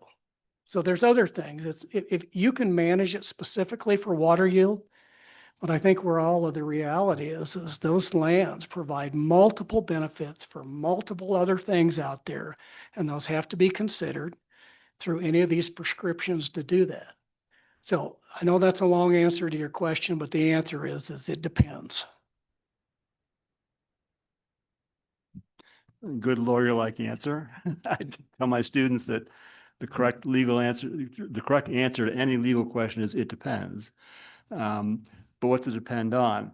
Does forest management also potentially include clear cut, or are you selecting the trees and leaving some behind so the forest can regenerate? Well, I hate to ever use the word clear cut, but in some species, particular things like lodgepole, that's consistent with their ecology. They were large stand replacing fires. That's the ecology of that system. So utilizing lodgepole, if we were in lodgepole, we'd probably certainly do some fairly large clear cuts because that's part of the ecology of that species and that ecotone. If you get into a spruce fir, what you're probably going to end up more into is a patch cut, in other words, because one of the things when you do these projects for water yield, you also have to be cognizant of wind scour, shading, slope aspects. So you want to reduce the canopy cover, but you don't want to reduce it to the point where you do a clear cut with a prevailing wind that's just going to push that snowpack up over the top. So you actually can utilize part of that. Patch cutting, a spruce fir community is a wind fence, just like I-80, a snow fence to catch that, but also shade that from a standpoint. So orientation and how you do that and where you leave those patches becomes also very important as to how you would structure a timber harvest management project for increased water yield. This is my final follow-up, I think, I hope. So what state agency do you foresee taking the lead in making these decisions? It sounds like it's a fairly complex process. Forest management is a fairly complex process, requires a lot of science, a lot of knowledge. What agency and how do you see the state managing the forest management project? Well, there's a number of ways we could contemplate that. Really, it's hydrologists is who you want laying these out, not necessarily a silviculturist, because if they're looking at selling board feet, they're going to go in there and maximize board feet. So to do this and do it right, you need an integrated team with different disciplines. You're going to need a hydrologist that understands the dynamics of snowpack and ablation and sublation and all of that stuff. So teamed up with it. You're going to need a watershed scientist and a hydrologist teamed up with a silviculturist. I think we have the expertise within our state agencies to do that.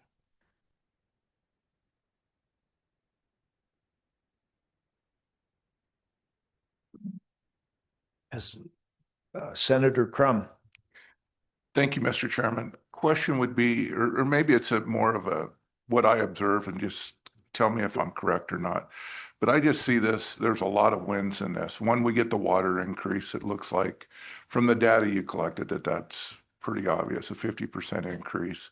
And being from the area and understanding a lot of where the pictures are and where I see where we've cut trees in the past and have the growth, as you showed in the pictures, it didn't get affected so much by the beetles as the old forest growth. And so we've got a forest because we've harvested some trees that we wouldn't have if we didn't harvest trees. We've got an area of the forest that if it burns, is not going to cause the massive fire, smoke pollution that we potential as all these dead trees continue to burn. So it's a win that way. From your testimony, it shows that we have improved wildlife habitat. with the new growth type thing. So I just see it as a win-win-win across the board if we proceed down this road. I guess my question is, what are the negative sides of not moving forward other than the obvious? We get less production of water, we get less wildlife improvement, we have a chance of the forest burning more, we don't have the new growth that we would have had. What would be other downsides that we haven't talked about? I can't think of any. Again, a little bit of it's prescriptive, but I think the point that you bring is this, this creates an economy, right?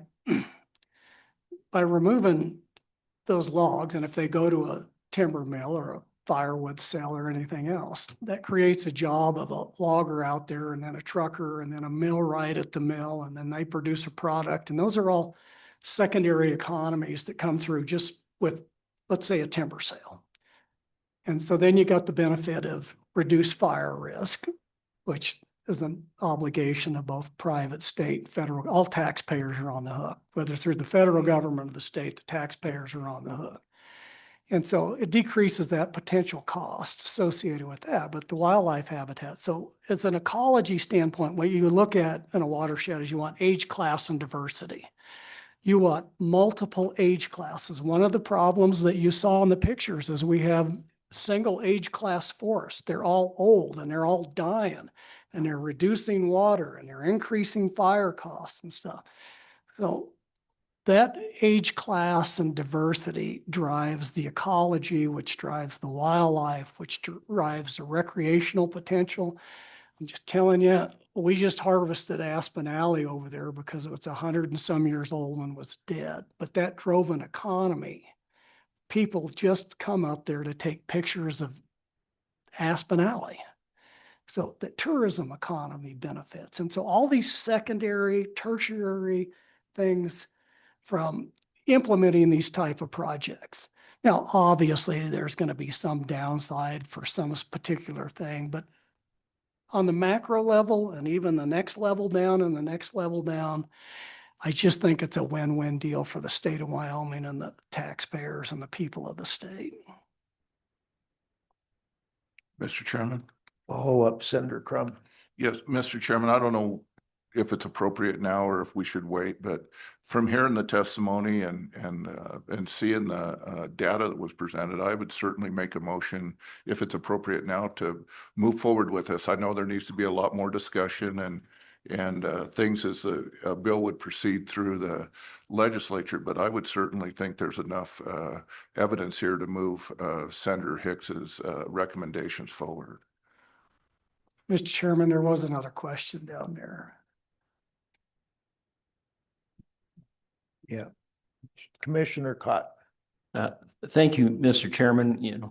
One of the fears or one of the things that's been in the news, for years, it's, maybe more in the Pacific Northwest, you log a hillside and the hillside goes, the water runs off and you get that in the stream, but you get all the erosion in the stream and it chokes the fisheries and that type of thing. Can you just talk to that a little bit? Yeah, Mr. Chairman, I saw one of my friends from DEQ here that I think was absolutely instrumental in maybe promulgating some of the best management practices for non-point source pollution associated with logging operations. So to your point, it's we have in place already prescriptive practices to preclude that from happening. And those are both at the federal and state level. And that's primarily driven to what you said is erosion and contamination of water. And so those are all taken into considerations in these operations. You certainly don't want to go harvest. So think wildfire that just completely blows a watershed out and then it unravels because of one rainstorm comes along. That's what we don't want to manage for, what we want to do. And so typically, when this water comes off of these projects, it's not like a wildfire. So it's very similar to the same thing that we see with weather modifications. It's snowpack. So you think about that snowpack, it all comes off at the same time. That hydrograph typically doesn't change in the research. back when they actually measured the inflows and outflows, by the time you get into late in the summer, doesn't change the stream flow at the base flow levels. It just increases the peaks a little bit. You see the same thing with weather modification. You increase that peak a little bit. So it all works within the natural hydrological cycle. But the idea is we do have in place management prescriptions. And when you design these, it's not like a wildfire. It's designed to manage the water and to prevent any pollution associated with erosion and runoff.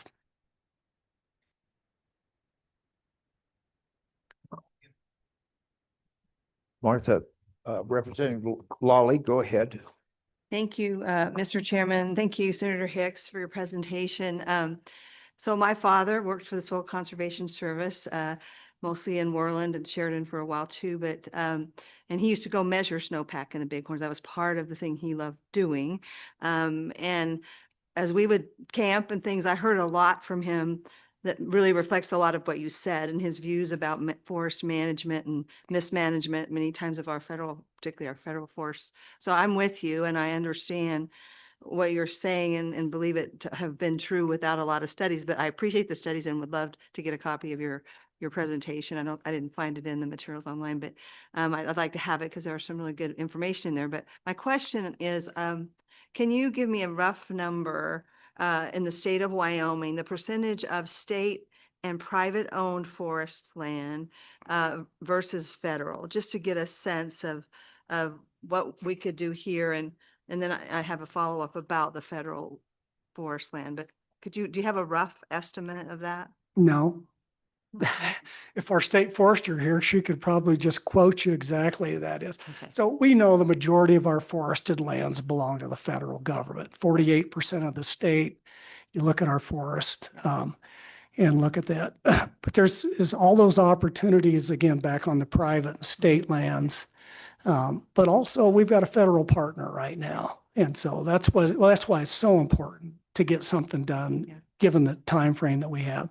But state and private my guess is it's forested is probably, now exclude the Black Hills, because that is a lot of private with ponderosa pine. That's kind of a different animal up there, lower elevation, higher precip, but less snowpack.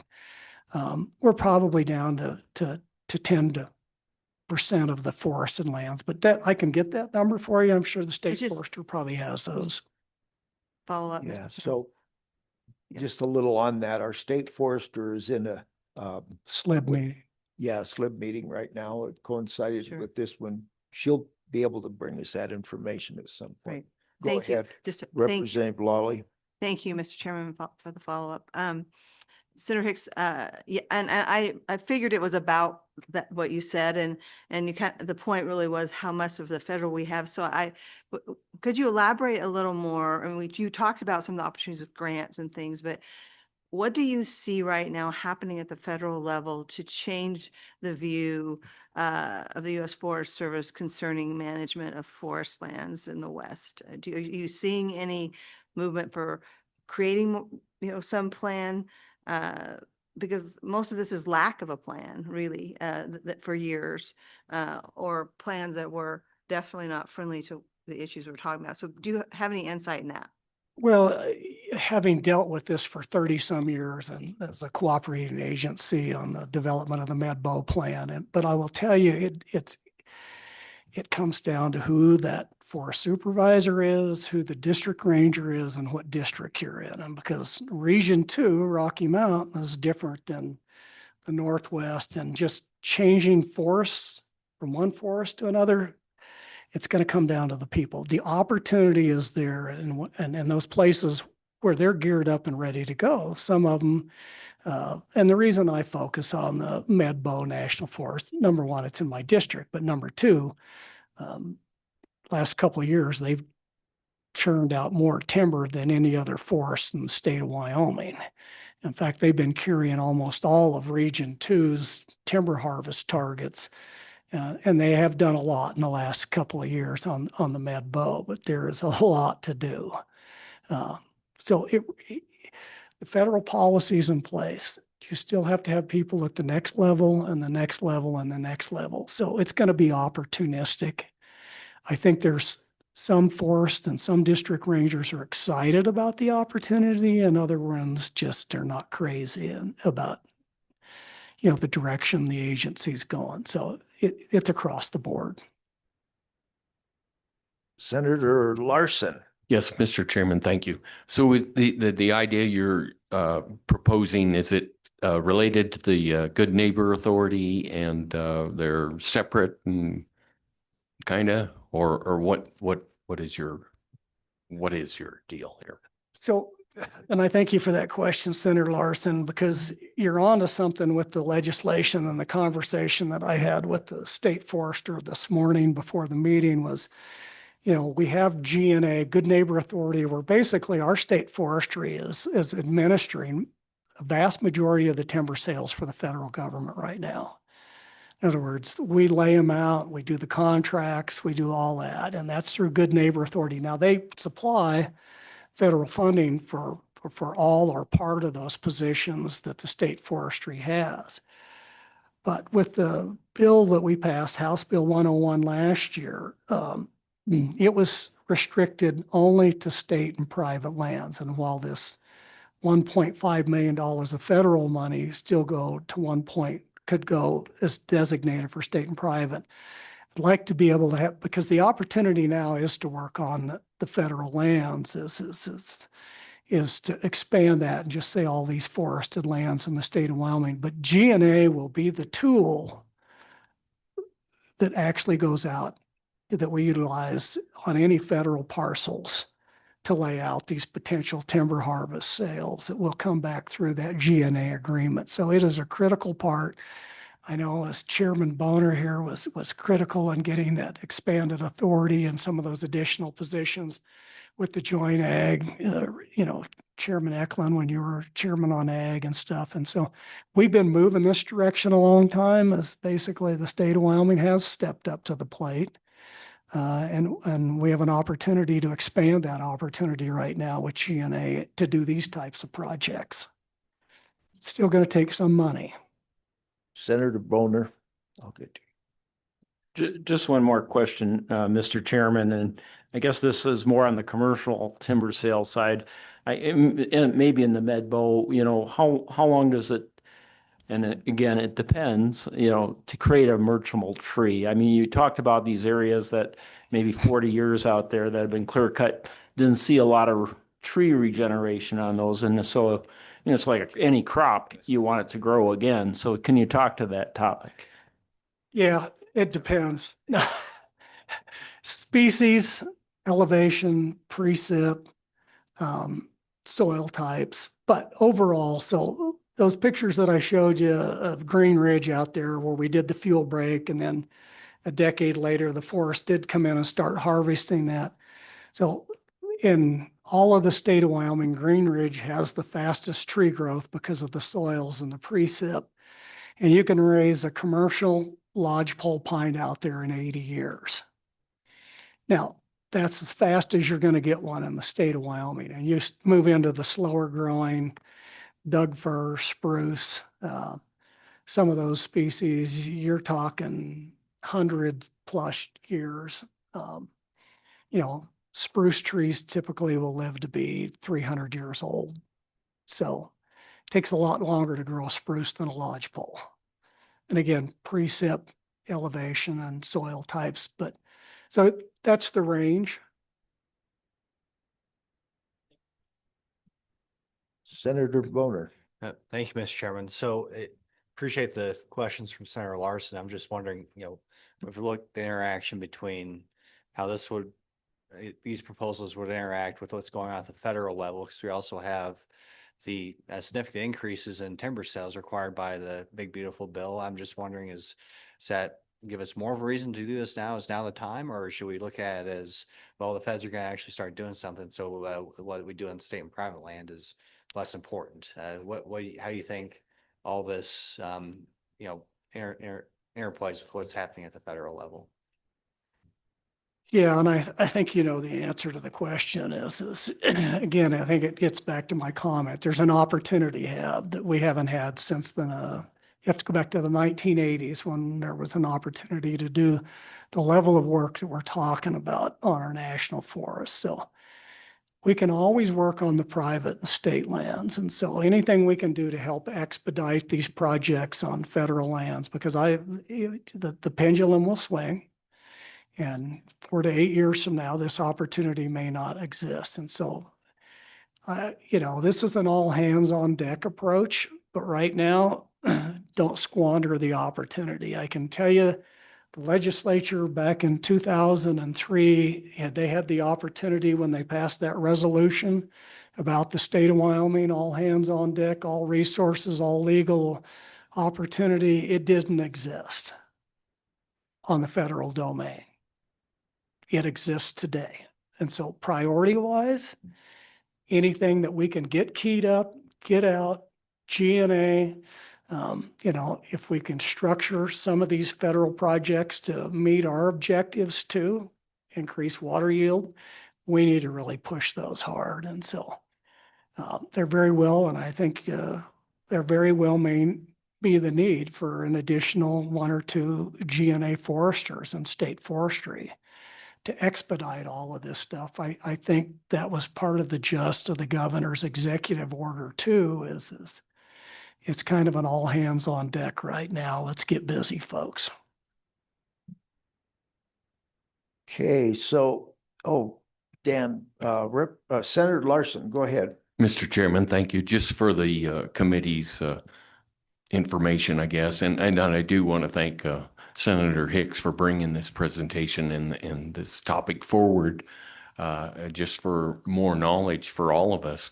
I do want to let you know that JAC is working with the forester and hearing all this and working on the the good neighbor authority issues and just so you all know, other committees are working on it too. And Senator Hicks is right. We have a fantastic opportunity with the president, with the big, beautiful bill and his push to, we got to react to these issues in the forest.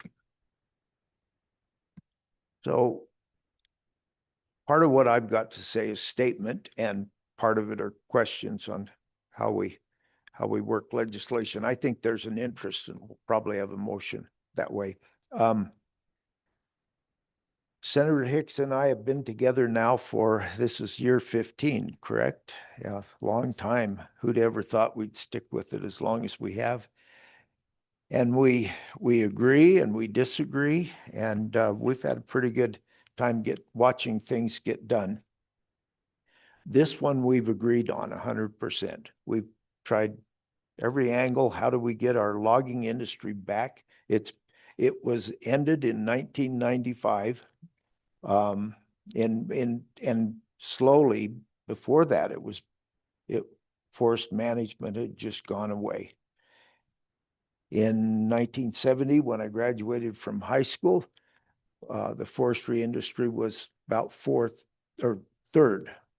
It was ahead of agriculture. Ag was 4th, and I could be a little wrong on that, but I was surprised that it was that good. And then it's just deteriorated to where it's a blip on the calendar. Where it has worked is in the Northeast. And as it was said, it's private land and the forest just worked not. Also, the aquifers work.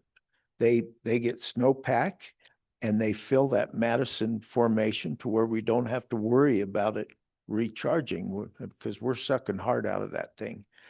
And it's testimony to forest management working in the water cycle that we have. A little of the disagreement we're going to have is with weather modification.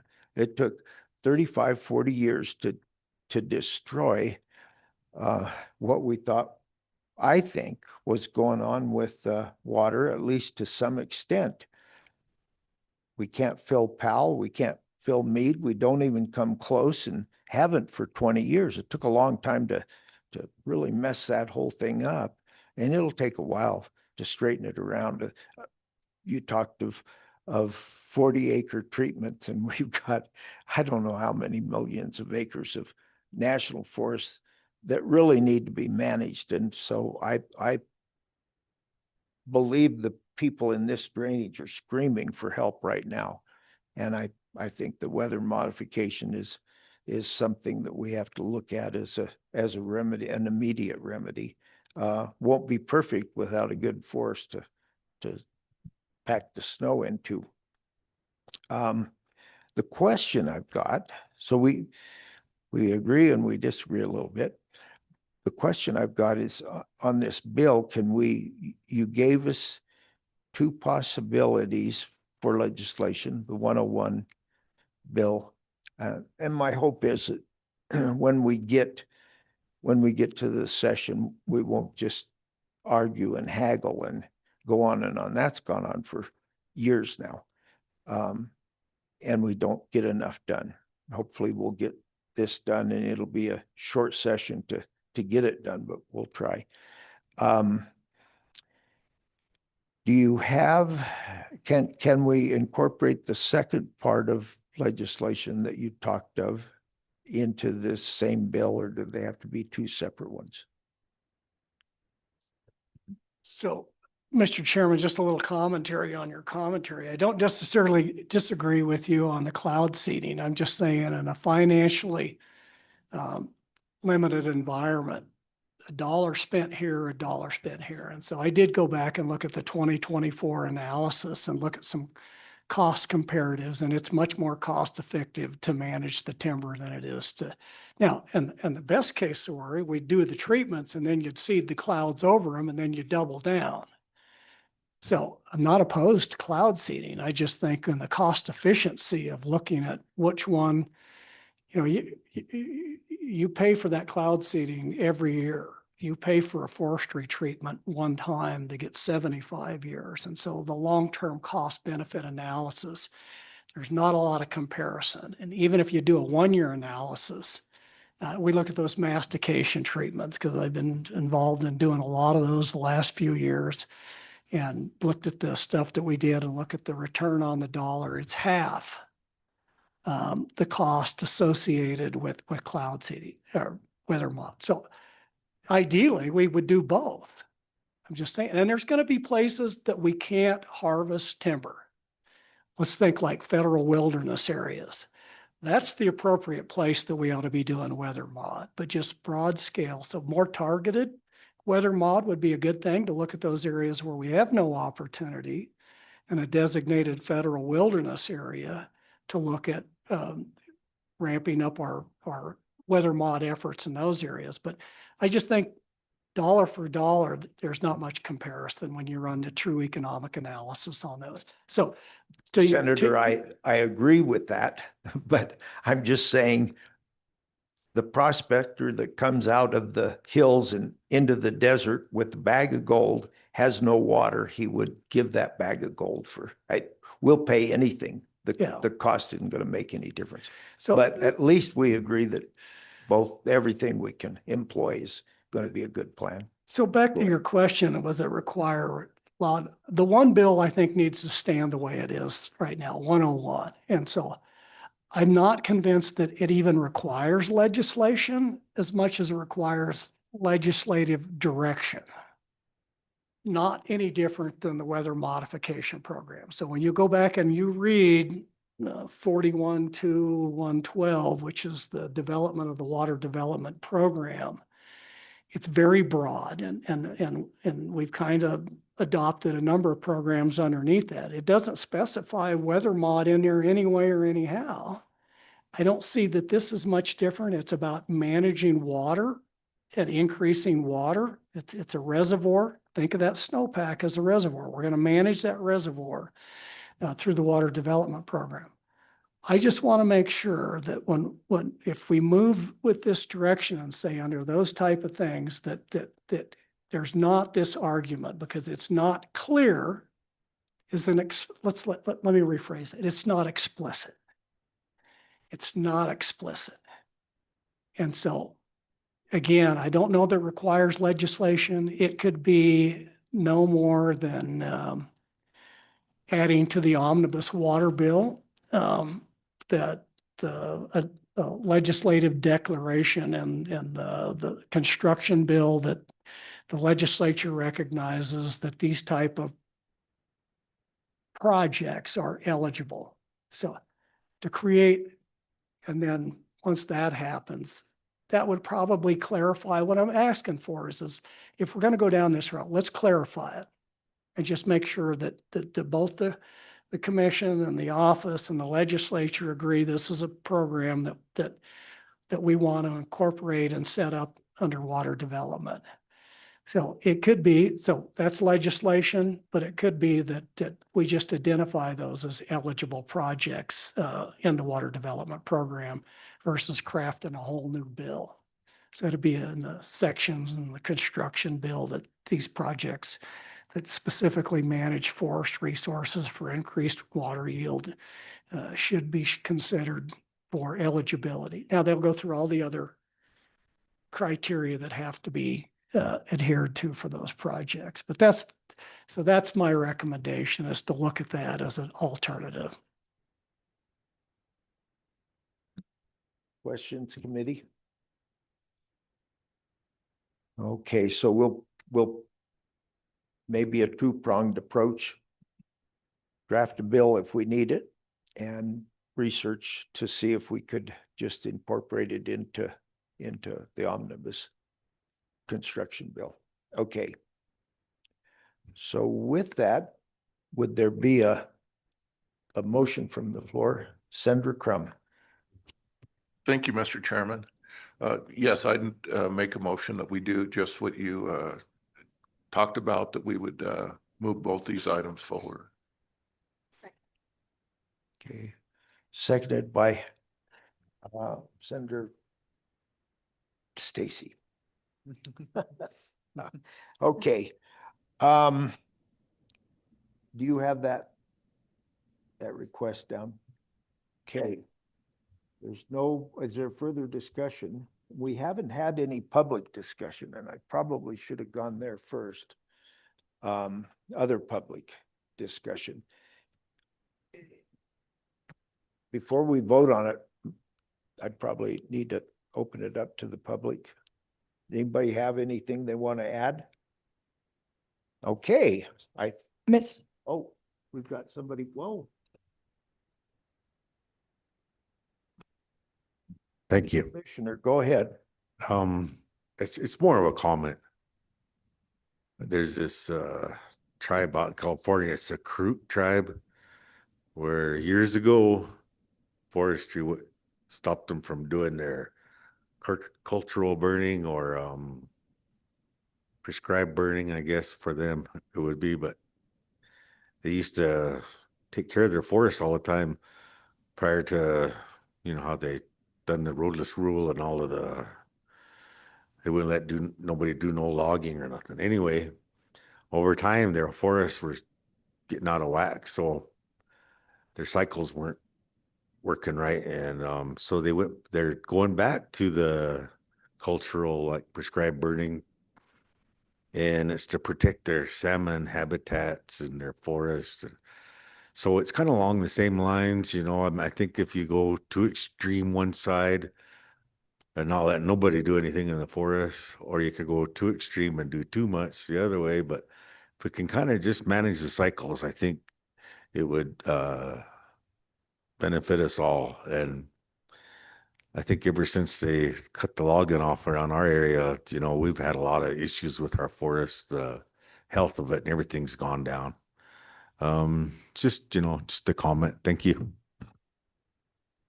Thank you, Commissioner Glick. Representative Larson. Thank you, Mr. Chairman, and I do intend to support this motion. I am a little concerned about the trying to shoehorn it into the select water bill, given past practice. Trying to do things outside of the scope has not worked. So I would much rather see a bill to amend legislation, but I will support this motion at this time. Mr. Chairman. Mr. Chairman. Yeah. Oh, Eve, go ahead. Mr. Chairman, we have Brett Moline online who would like to provide public comment. Go ahead, Mr. Moline.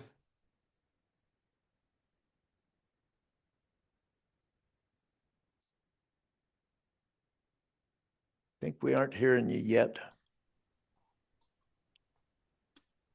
Mr. Chairman, Brett Moline, Wyoming Farm Bureau. Can you hear me now? Yes, sir. Quickly, supporting this concept going forward, one of my members up in northeastern Wyoming has taken a strong interest in tree management. And the information he's relayed to me is it improves the water yield, reservoirs fill up better, springs run better. It's not only good for his livestock, but it's also been a large benefit to wildlife. The having natural water in the reservoirs and the springs has improved the deer and the elk herds and the turkeys. So with that, sitting in support of this concept going forward, I would take any questions you or the committee may have. Questions, committee or commission? Okay, sensing we're ready to vote on this, does everybody still remember what we're voting on? Okay.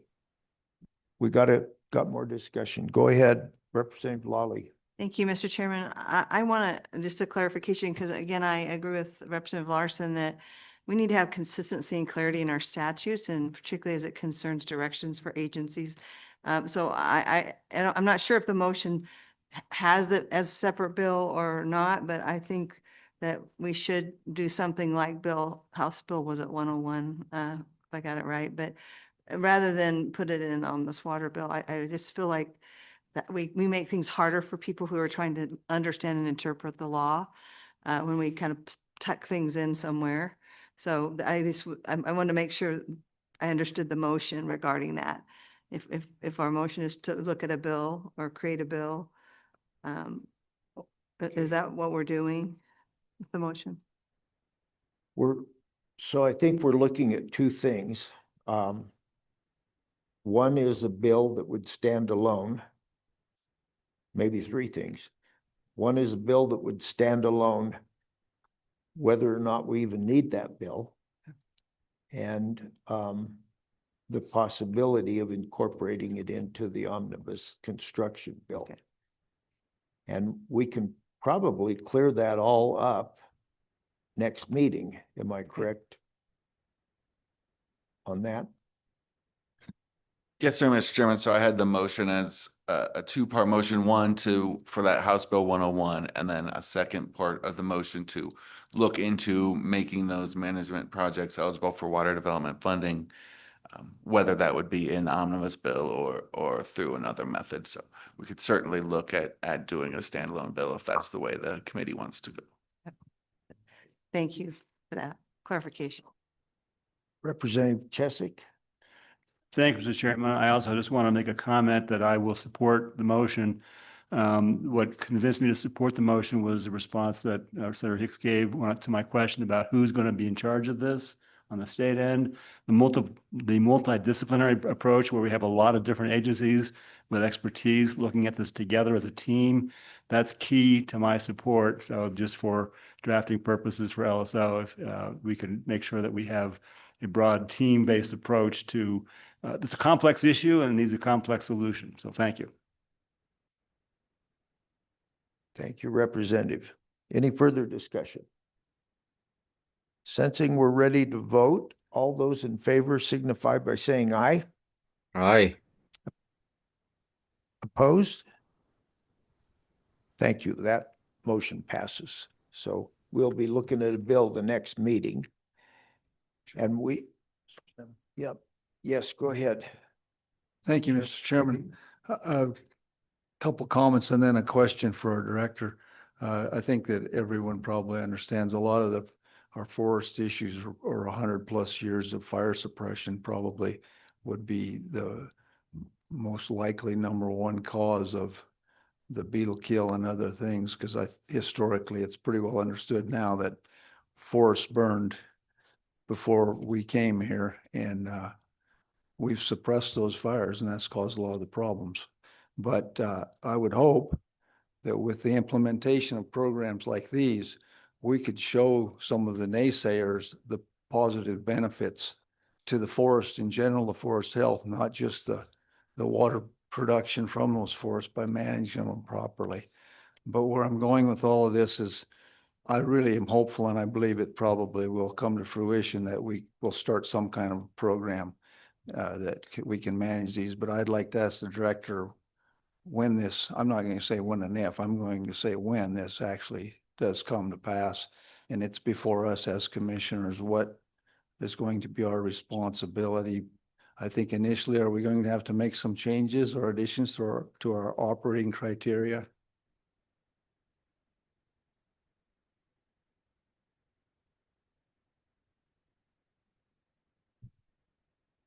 Thank you, Mr. Chairman.